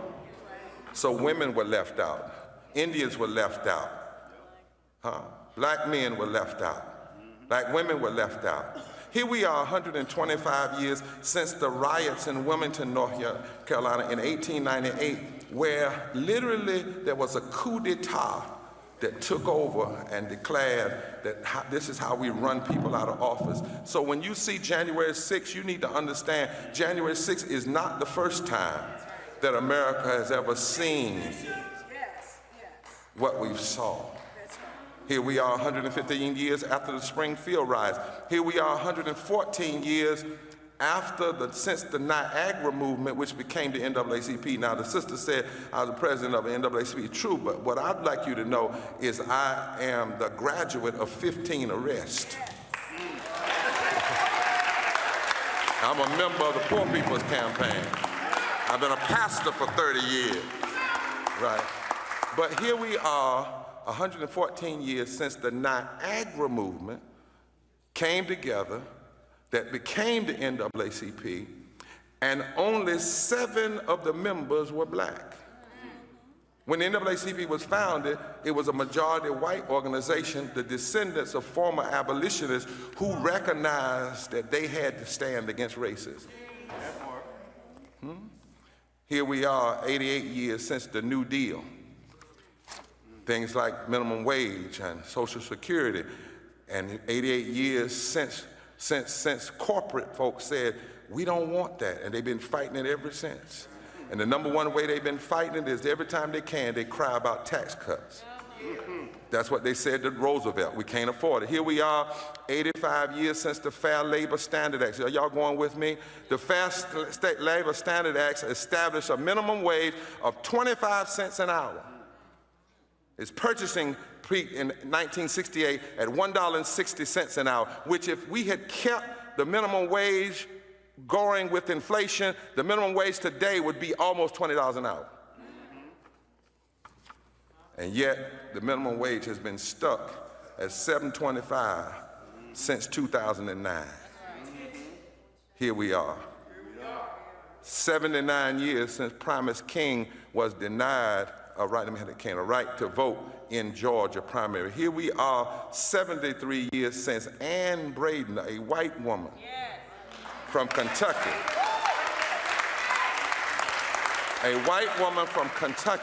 spearheaded the desegregation of hospitals in Kentucky. She got arrested in 1951. And she led a delegation of Southern white women to organize the Civil Rights Congress to Mississippi to protest the execution of Willie McGee. Don't you ever think that the only folk that have ever fought for the release and freedom and deliverance of black folk have been black folk. Here we are. 69 years since Brown versus Board of Education overturned Plessy versus Ferguson. Folks, if you want to actually see the rest of that, we are live streaming this on the Black Star Network. It's a second feed we have on our YouTube channel. You can go to Black Star Network app to actually see this. Those of you who are watching on Amazon News, Freevee, Prime Video, or Plex TV, again, go to the Black Star Network app or go to our YouTube channel to see that feed. I want to go to our panel. Nicole, I want to start with you. One of the things that I think is critically important, and you hear, Reverend Barber does this all the time, he walks folks through the history so folk can understand that it's not about hooping and hollering and just getting folks excited. What he's doing, he's trying to teach people to understand that there's a long history here when it comes to fighting for voting rights and fighting for the issues that matter to poor and low-income folk. Yeah, absolutely. And I think really that's at the root of the Black community is fighting for our rights, and then actually opening up the conversation so that everybody's liberation is included in that. And what's really important to think about in Kentucky is that if the wrong person wins, there are going to be real impacts on the electorate, particularly the Black electorate, given the executive order that Governor Bashir issued when he got into office to expand voting rights to people with felony convictions who've completed their sentence in the state. So that's literally at risk if Cameron wins election. That's happened before in Kentucky when a voter suppressive governor followed a pro-democracy governor and rescinded an executive order stripping the voting rights of people living with felony convictions in the state. And that's literally at risk if the wrong outcome happens this fall. So the history that Reverend Barber walked his audience through and walks your audience through who are watching the live stream is a critical one. And we're actually in the midst of living history, because if the wrong outcome happens this November, that's going to have real impact on not just Kentuckians, but it's going to be moving the country in the wrong direction, given the voting rights expansions that we have to protect to sustain. You know, Lauren, there are some people who say, okay, look, and I've heard people say this, man, what Reverend Barber and those guys are doing, they're really wasting their time. Those poor white folks, they're not going to sit here and recognize that their interests economically are the same as ours. But here's the deal. If you don't actually make the effort to walk folk through, they'll never understand. You know, I used to always say to even President Obama, look, man, stop going to the suburbs of Ohio and Maryland and Virginia touting the Affordable Care Act. Go to the brokest, whitest, sickest, reddest parts of this country and tell them I passed this law for y'all because y'all are broke and y'all sick. And then you should be asking your U.S. senators, where are you? You got a governor's race in Mississippi right now, and again, Democrats love to avoid these states. You know what? To me, this is one of the opportunities where President Biden or send Vice President Kamala Harris down there and literally look them in the eyes and say, let's be real clear. Your Republican governor keeps ignoring Medicaid expansion. Y'all are dying. Y'all sitting here led that law that led to the Dobbs decision, but guess what? You got OBGYNs who are leaving your state. See, if you don't explain to the folk how bad their situation is, they'll believe in the other side who are painting this rosy-ass picture when it's grim in a lot of these red states when it comes to their health, their education, and their money. Yeah, they're still getting them with the whole Lee Atwater. They're really getting them with the sort of Southern strategy attempt to make it, seem as if anything that you're doing or anything related to any policy that helps anyone African-American, you should not be having anything to do with. The Republicans get everybody on that. And when you do look at some of these poor states, the other day I was on Capitol Hill and I ran into Hal Rogers, who represents Kentucky, one of the poorest districts in the United States. And Kentucky, of course, is also represented by Mitch McConnell. And it is amazing to me that goes on just, year after year, and nobody recognizes that a lot of these Republicans are representing a lot of poor people and that they're not advocating for anything that helps poor people. One of the other things that is interesting about Reverend Barber is that, the idea that he's trying to build a diverse ethnic coalition and trying to get black folks and white folks together politically. The last time I heard anyone consistently talk like that was actually John Lewis. Nobody really talks like that anymore. Like, nobody actually says, okay, well, let's build that a coalition of black folks and white folks together working for the same thing. Because there's a lot of commonality, but of course the media makes money off of conflict oftentimes, and that we're sort of always in disagreement and all that. But it's on the ground reality is quite different. The day-to-day reality is quite different. But yeah, there's a lot of poverty in the United States. Over 45 million people are under the poverty line, and there's not a lot of people talking about that, Republican or Democrat. There's not a lot of people talking consistently about poverty. And on the presidential level, and the president has, of course, the biggest bullhorn of anyone in the country in terms of anyone elected office, it amazes me that that doesn't happen. They don't go to a really poor district, particularly in a red state like a Mississippi or Alabama, and really have a really in-depth conversation about poverty. Why nobody does that, I have no idea. It was done in the 60s. You know, LBJ and RFK did it.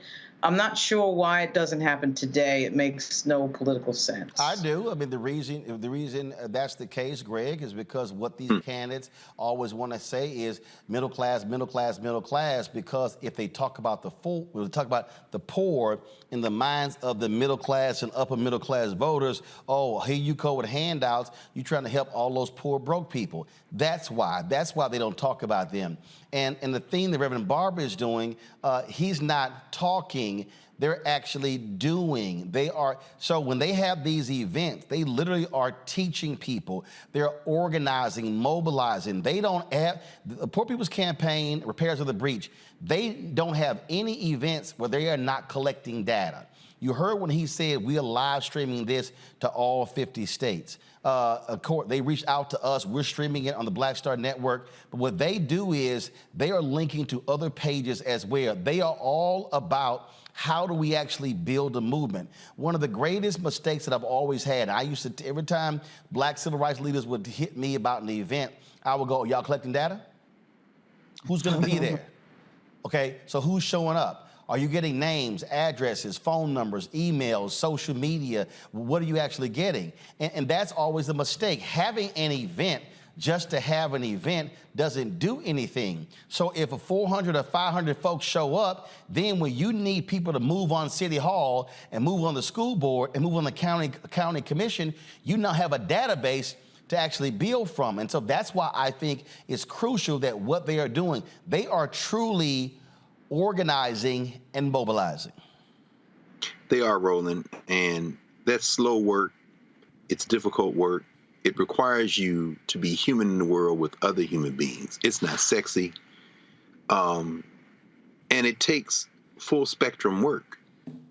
I mean, think about, you know, you've had Alicia Garza here on the program and to talk about the Black Futures Lab and collecting data, and that's an important piece of it.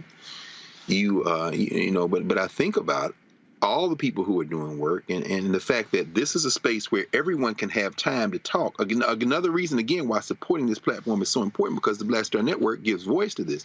And I'll tell you. It ain't on MSNBC, CNN, no. ABC, Fox, and they're not even showing on their digital platforms.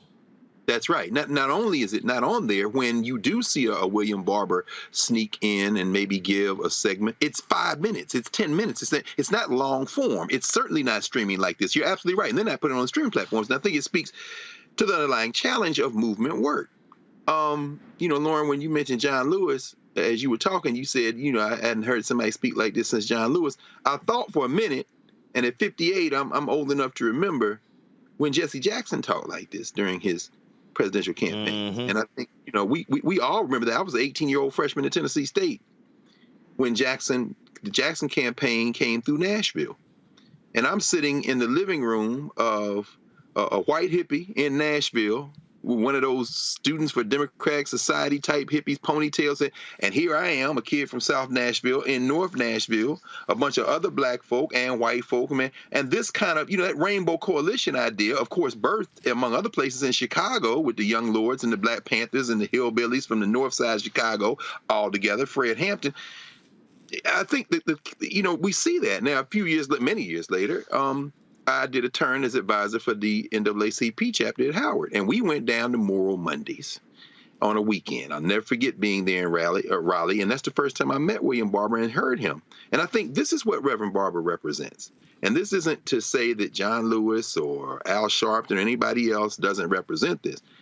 There is a combination of erudition, of study, of mastery, rhetorical mastery. I mean, we think about our brother Jeremiah Wright at the peak of his powers. And when you see that in combination with a single-minded determination not to abandon the poor, In fact, to be with folk, and not in a drive-by speech or in an auditorium, but literally day by day doing that work, that is terribly effective in the long run.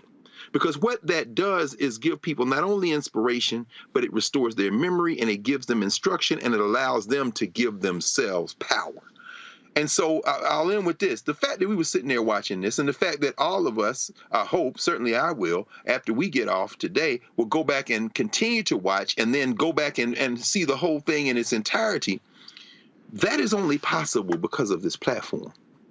And we do not look to commercial news, entertainment media to do that because it can't. As Lauren said, they're not in that business. Their business is profit.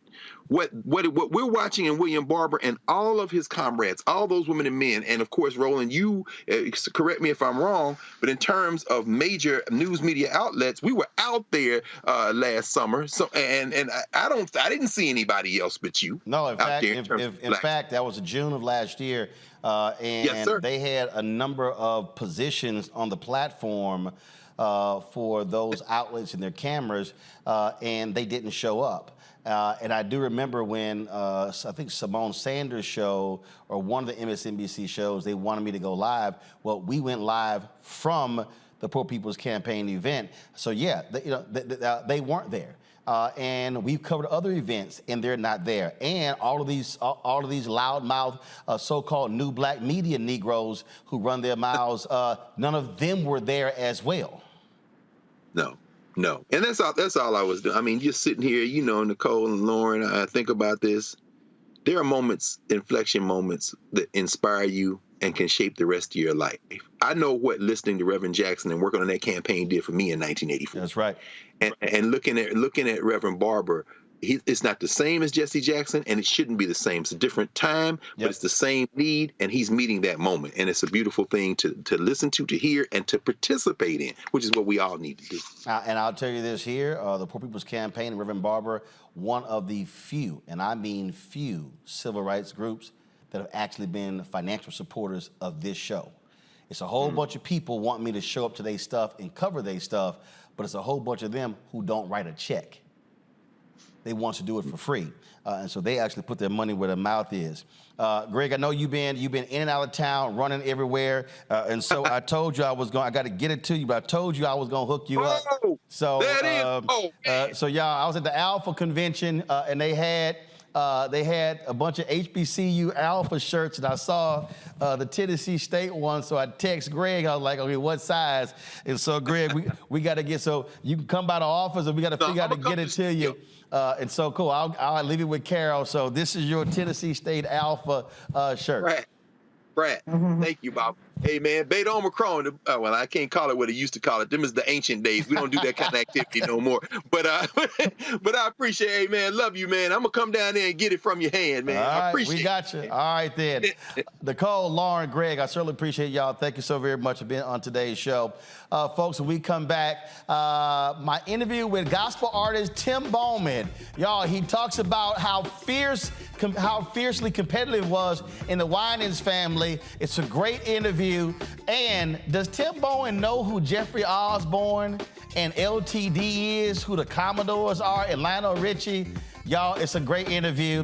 We'll have that next right here on Roland Martin Unfiltered on the Black Star Network.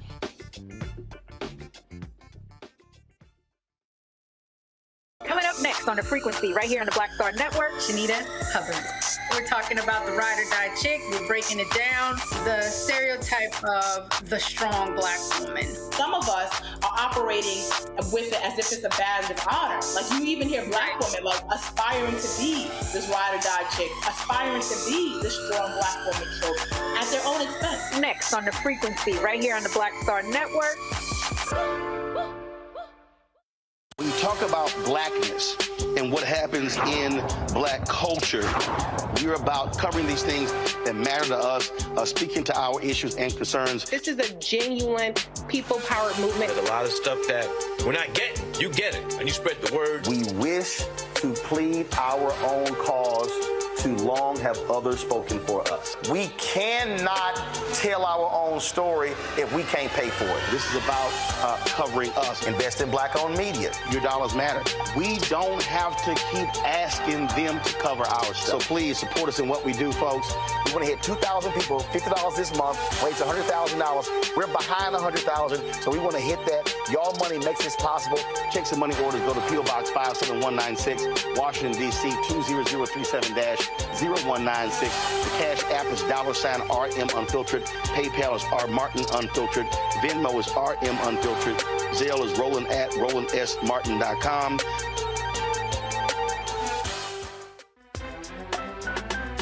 I'm Faraji Muhammad, live from LA.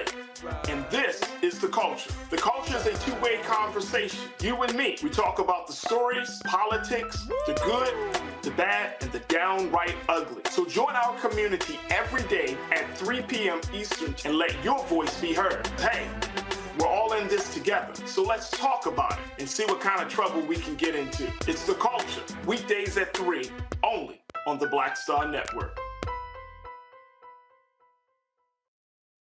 Hello, I'm Marissa Mitchell, a news anchor at Fox 5 DC. Hey, what's up? It's Tammy Roman, and you are watching Roland Martin Unfiltered.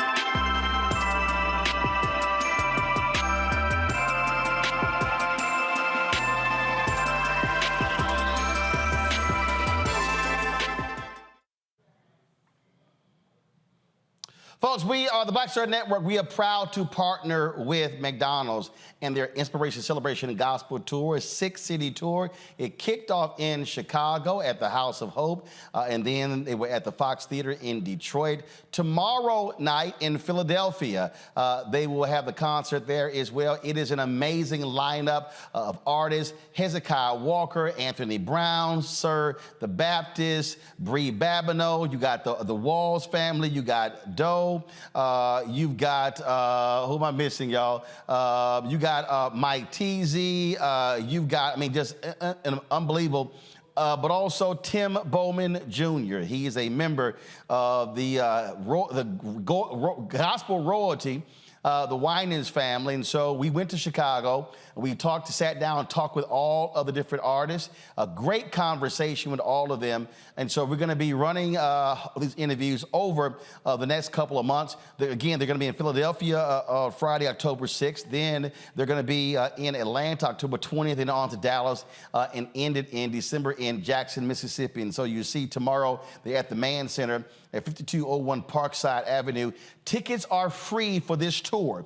All you got to do is go to blackandpositivelygolden.com, blackandpositivelygolden.com to get your tickets. And so we kick things off with gospel artist Tim Bowman Jr. Hope you enjoy. Hands together for this Grammy Award nominee, Tim Bowman Jr.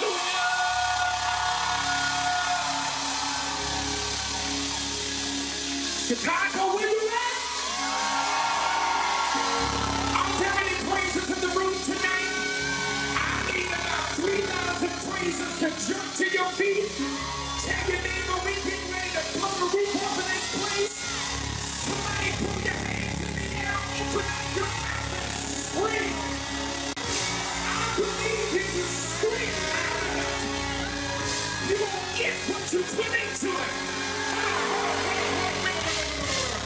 I just want to make sure I'm in the right room tonight. Chicago, where you at? Now look at your neighbor, say neighbor. Say, oh neighbor. Come on, get real churchy with him. Say, I don't know if you realize it yet, or if you sense it yet, but you are standing next to a conqueror. Oh, that wasn't the right person. Look at somebody else who's been through something and have come out to sit on the other side. Say, oh, neighbor. Say, you are standing next to a walking, talking, moving miracle. Because if I can lift my hands and praise him after the last 3 years that Twist it to you tonight, Chicago. Is there anybody here that loves Jesus? Tim, how you doing? I am fantastic. Good to see you. First of all, you probably had no choice but to be doing music. You know, that's pretty much my story. But my family is, they're savages. Well, a lot of the black generation from that era, they just didn't play. Right. So, like, I'm looking at, like, I got 3 babies. Right. And it's encouraged that whether they sound good or whether they sound bad, you just say, oh, they're so cute. When I grew up, now, Becky, Marvin, Cece, my dad, it was like, if it wasn't good, go back in the I can't deal with participation people. I can't. In my family, my mom, all her sisters sang, the Catholic church I grew up in, the Black Catholic church, the whole choir was our family. You couldn't sing, you played instruments. No, straight up. It was, and we didn't, it was the same thing. It's a different generation though, but. No, it's not a different generation. What is it? It's some weak adults who don't want to sit here and speak truth. I'm sorry. If you cannot sing, baby, you can't sing. Get a tambourine. Go play the trumpet, drums, guitar, saxophone, clarinet, flute, or you're going to be the note keeper. Because if you can't play instrument, look, you could carry some bags or something. No, I'm 100%, I can't deal with that. But it built who this generation is now. Like, if it wasn't for that kind of teaching that you grew up, I promise you I wouldn't be sitting here right now. Yeah, if you bad, you bad. You bad. I don't, to me, that I'm telling you, that's everything. Look, I got hired people. Man, I remember we had a show when Colin Powell passed away. Okay.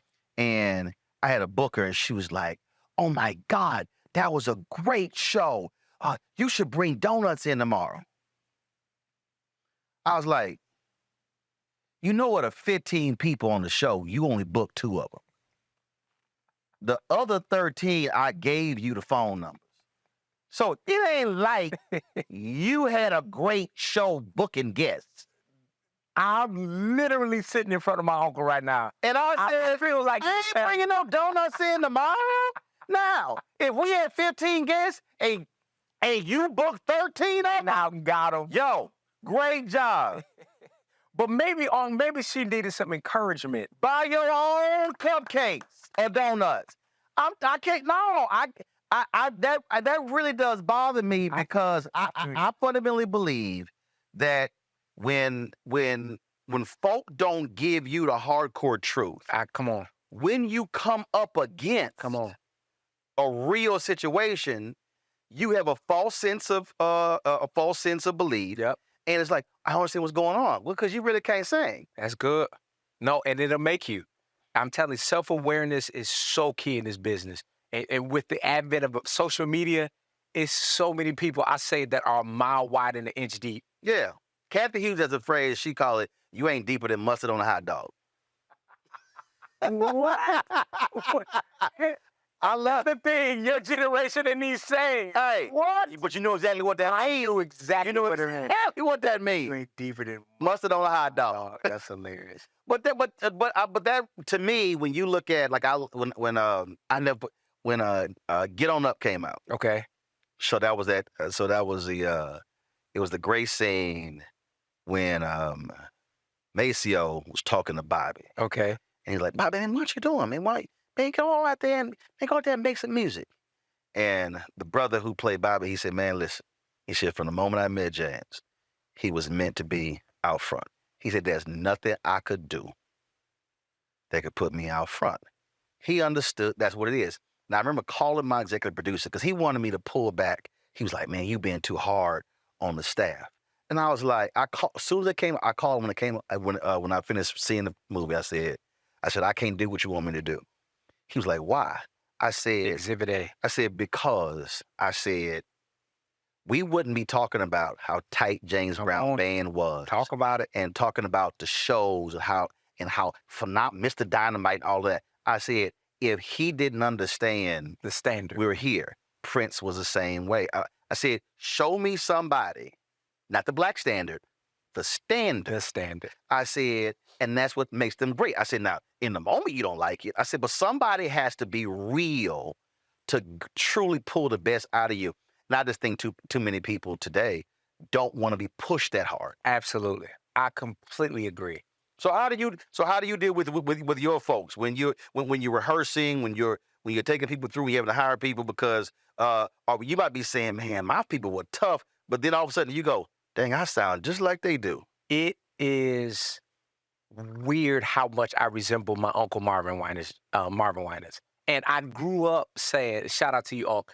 I grew up saying he don't have to be this hard. He does not have to be this disparate. Because I watched him work all day at his craft. Right.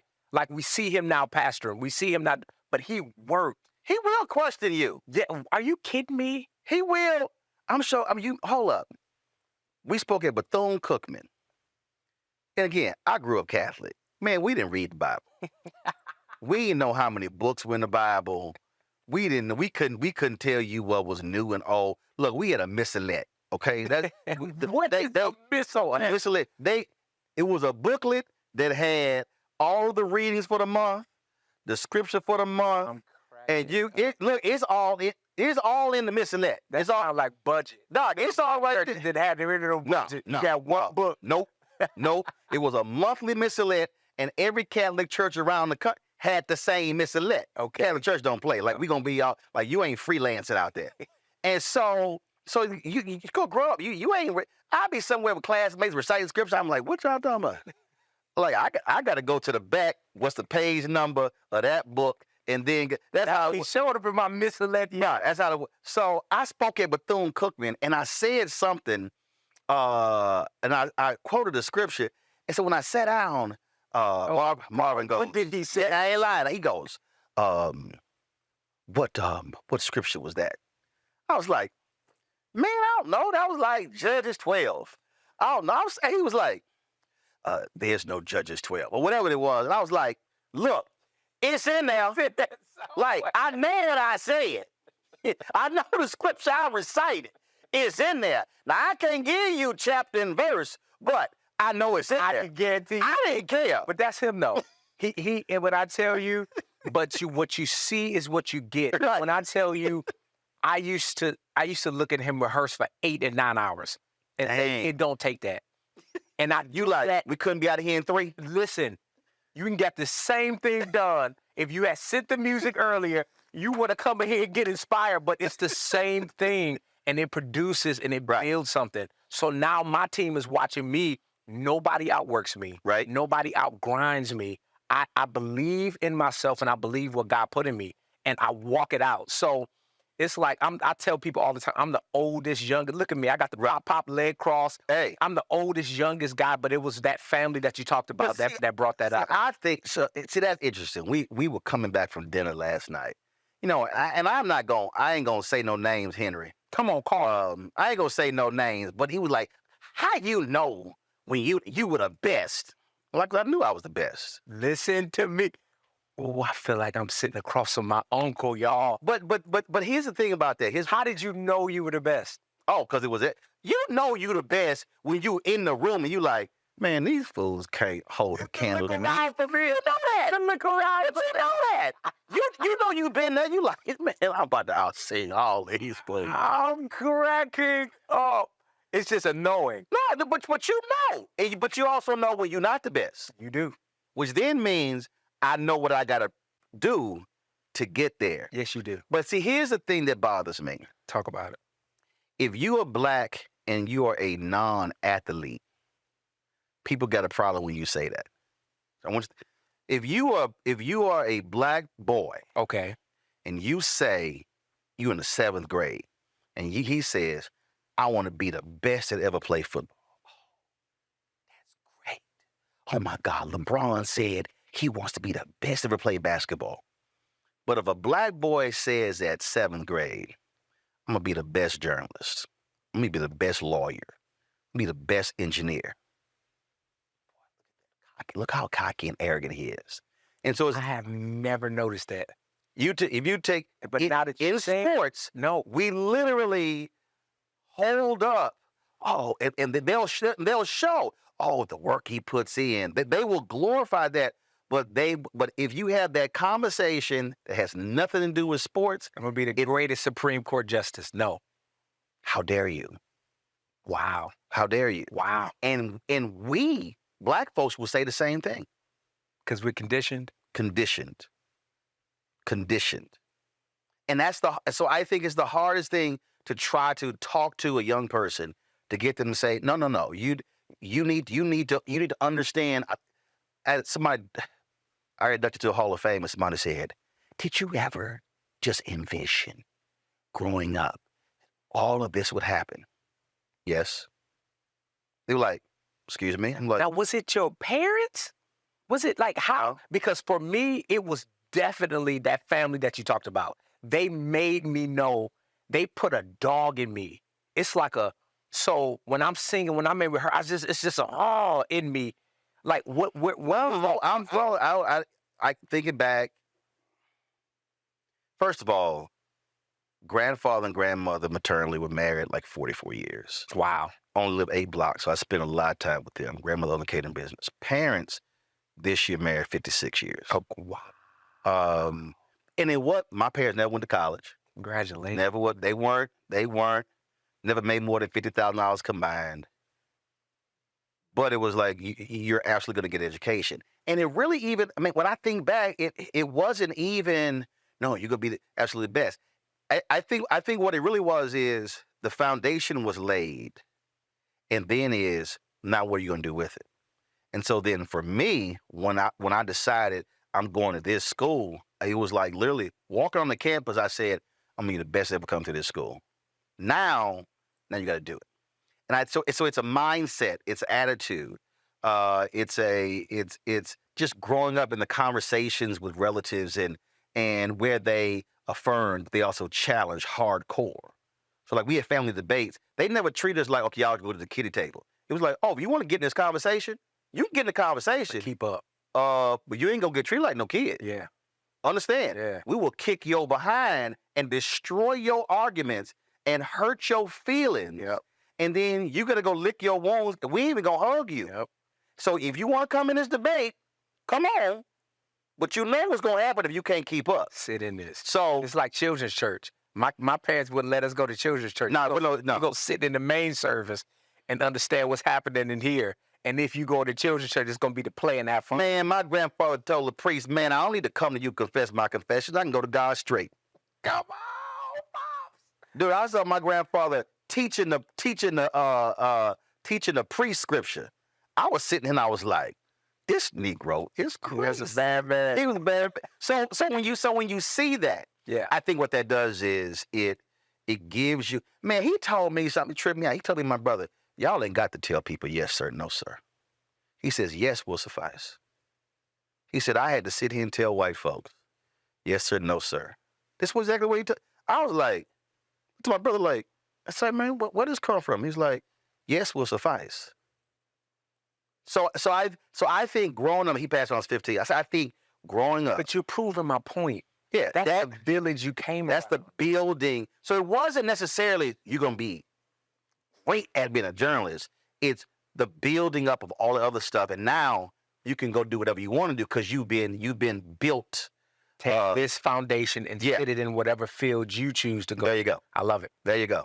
There you go. I love it. There you go. So for you said for your 3 kids. For my 3 kids. So how are there moments then when you sit here and go, I think I would push a little too hard? No.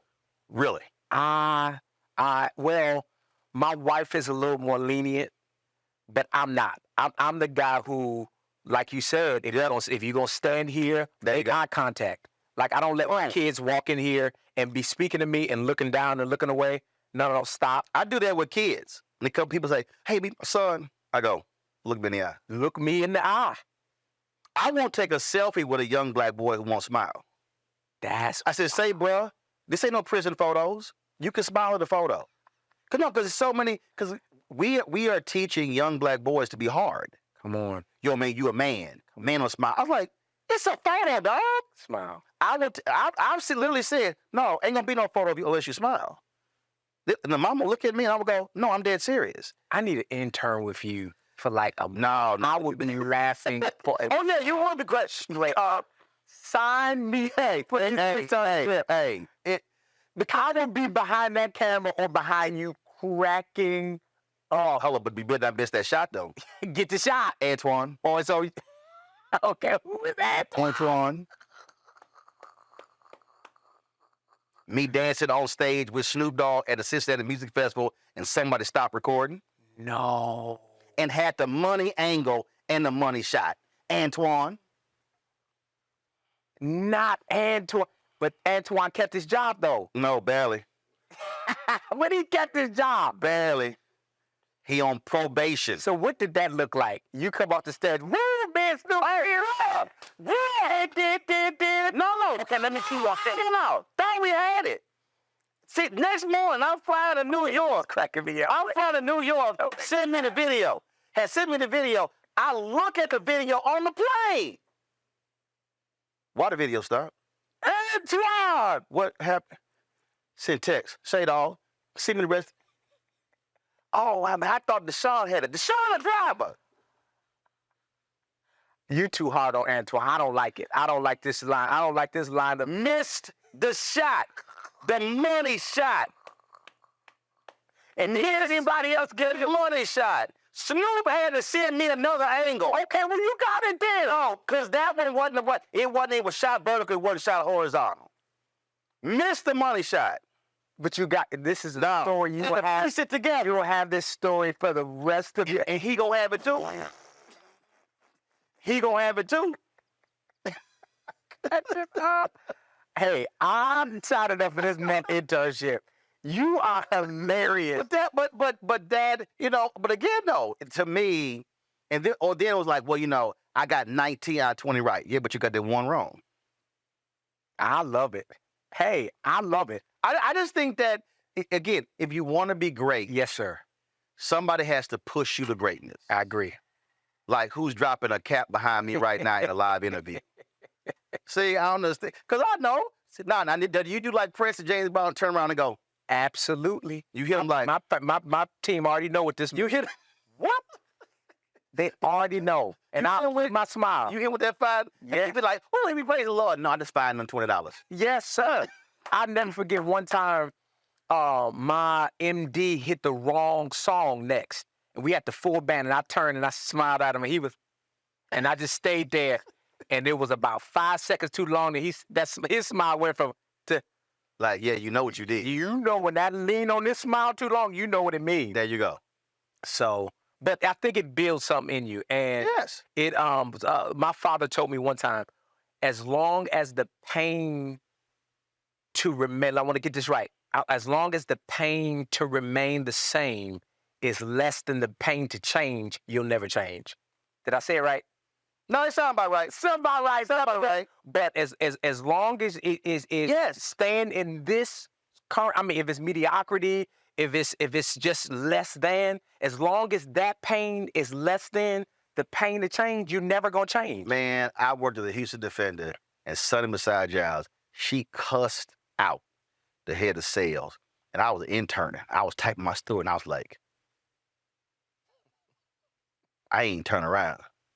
I was like, and that summer, she cussed out the managing editor, the senior editor, the head of production, and I was like, let me tell you what my goal is this whole summer. I ain't getting cussed out. You can get through the summer without check all my stuff. I was like, she ain't gonna cuss me out. And folks were like, what? I said, no, I ain't getting cussed out.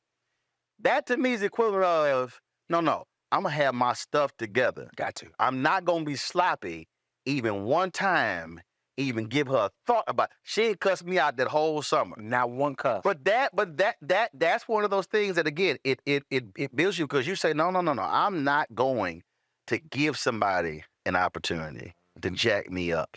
I'm gonna make sure my stuff is tight. And I think you can apply that to anything. Yeah, universally.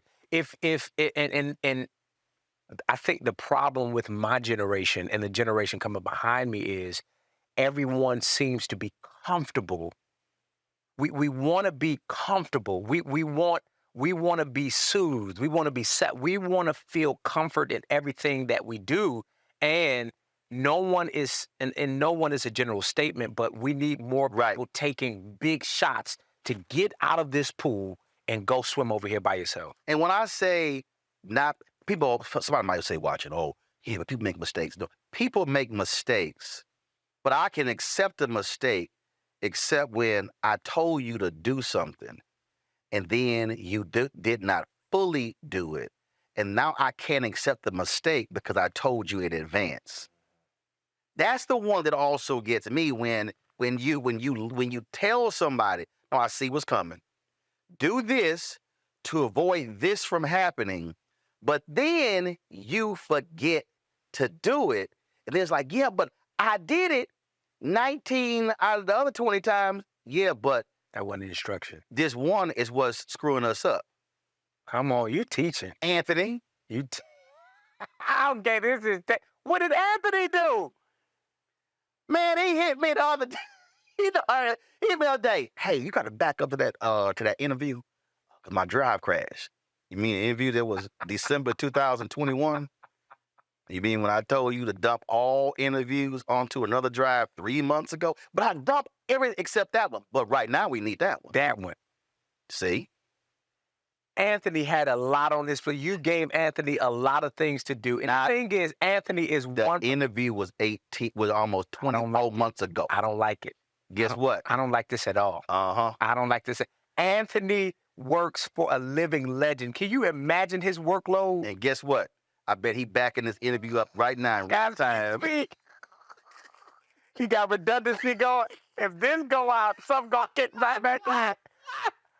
Oh man, the thing is, when you need that thing at that moment, that's when you need it. That's when you need it. You're talking. And that's just, I just think I just fundamentally believe that when you talk about this generation, and people get caught up. Look, I was hard on my fellow folk when I was, so they like, oh, you Gen X. So I was killing folks at the same time. Like, man, what you doing? But I just think that builds you to be great. I'm sitting here listening to you tell me how you became who you are. This is fascinating to me. And you laying out how your folk were like, you ain't gonna be sitting there mentioning my name in interviews and your stuff sloppy. But see, that's the common thread. There's a bar. I mean, and then if you talk about the scripture, it's like when Christians make concession for living any kind of way, it's like we press towards the mark. What is the mark?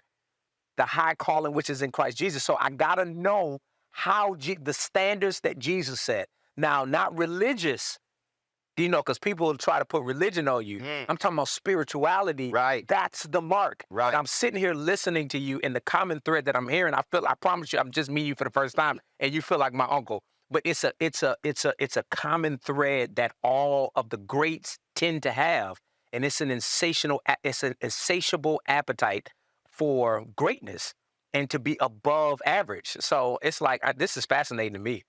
Okay, so you just mentioned greatness. Someone said once, people remember those who are great, not those who are mediocre. I disagree. We remember those who are mediocre. Absolutely. Think about all the people who were first-round draft picks who were bust. Yes. They will forever be associated with being bust. That's mediocrity. There's one from Duke that's coming to mind right now. Yeah, I know exactly who I'm talking about. But that's and I think people forget that, no. If you're mediocre, they'll remember mediocre. Yeah. That is an amazing point. Absolutely. And I just think that a lot of people don't think about that. But then you ask yourself the question, what do you want to be remembered for? And I think it then still goes back to what you talked about earlier, which is a standard, a bar. You have to have some level that you refuse to let people bring you under. Yep. I'm talking about, because what makes people is how people live their lives when no one is watching. Yep. That's the thing so I'm sitting here watching. I mean, you clean, you got the cocaine white on with you clean, not a hair out of place, got the jewelry. That's not for this. This is a reflection of what you do when nobody is watching you. Yeah. And you think about that. You literally think about it. When people, I kind of know what I think the answer is going to be. When somebody comes up to you and they say, Tim, I want you to be my mentor. What do you say? It's probably a churchy answer, but I don't like people. We get into mentorship and then you then start questioning if I'm your mentor when you don't like what I say. So you need to get a clear First of all, I would have to know that I'm your mentor. But if I'm like, okay, I can kind of see, what did God say? Okay. What did God say? Because I'm actually in a situation like that now, where I told somebody to go home. My assistant is in the corner cracking up because she was in that meeting. I said, go home, because I gave them instructions. Right. They keep saying they need to recheck with God every instruction I give. I said, that's not how this works. Right. God tell you I'm your mentor or I'm not. If he told you that up front, sit down and do what I told you to do. Right. And trust that I'm not going to mismanage you. If I mismanage you, it ain't your bill. It's God's bill. So I tell most people no. They come to me. Want you my mentor? No. I don't know you. I ain't never met you.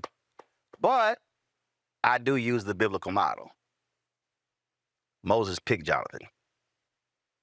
Elijah, what did he say to Elisha?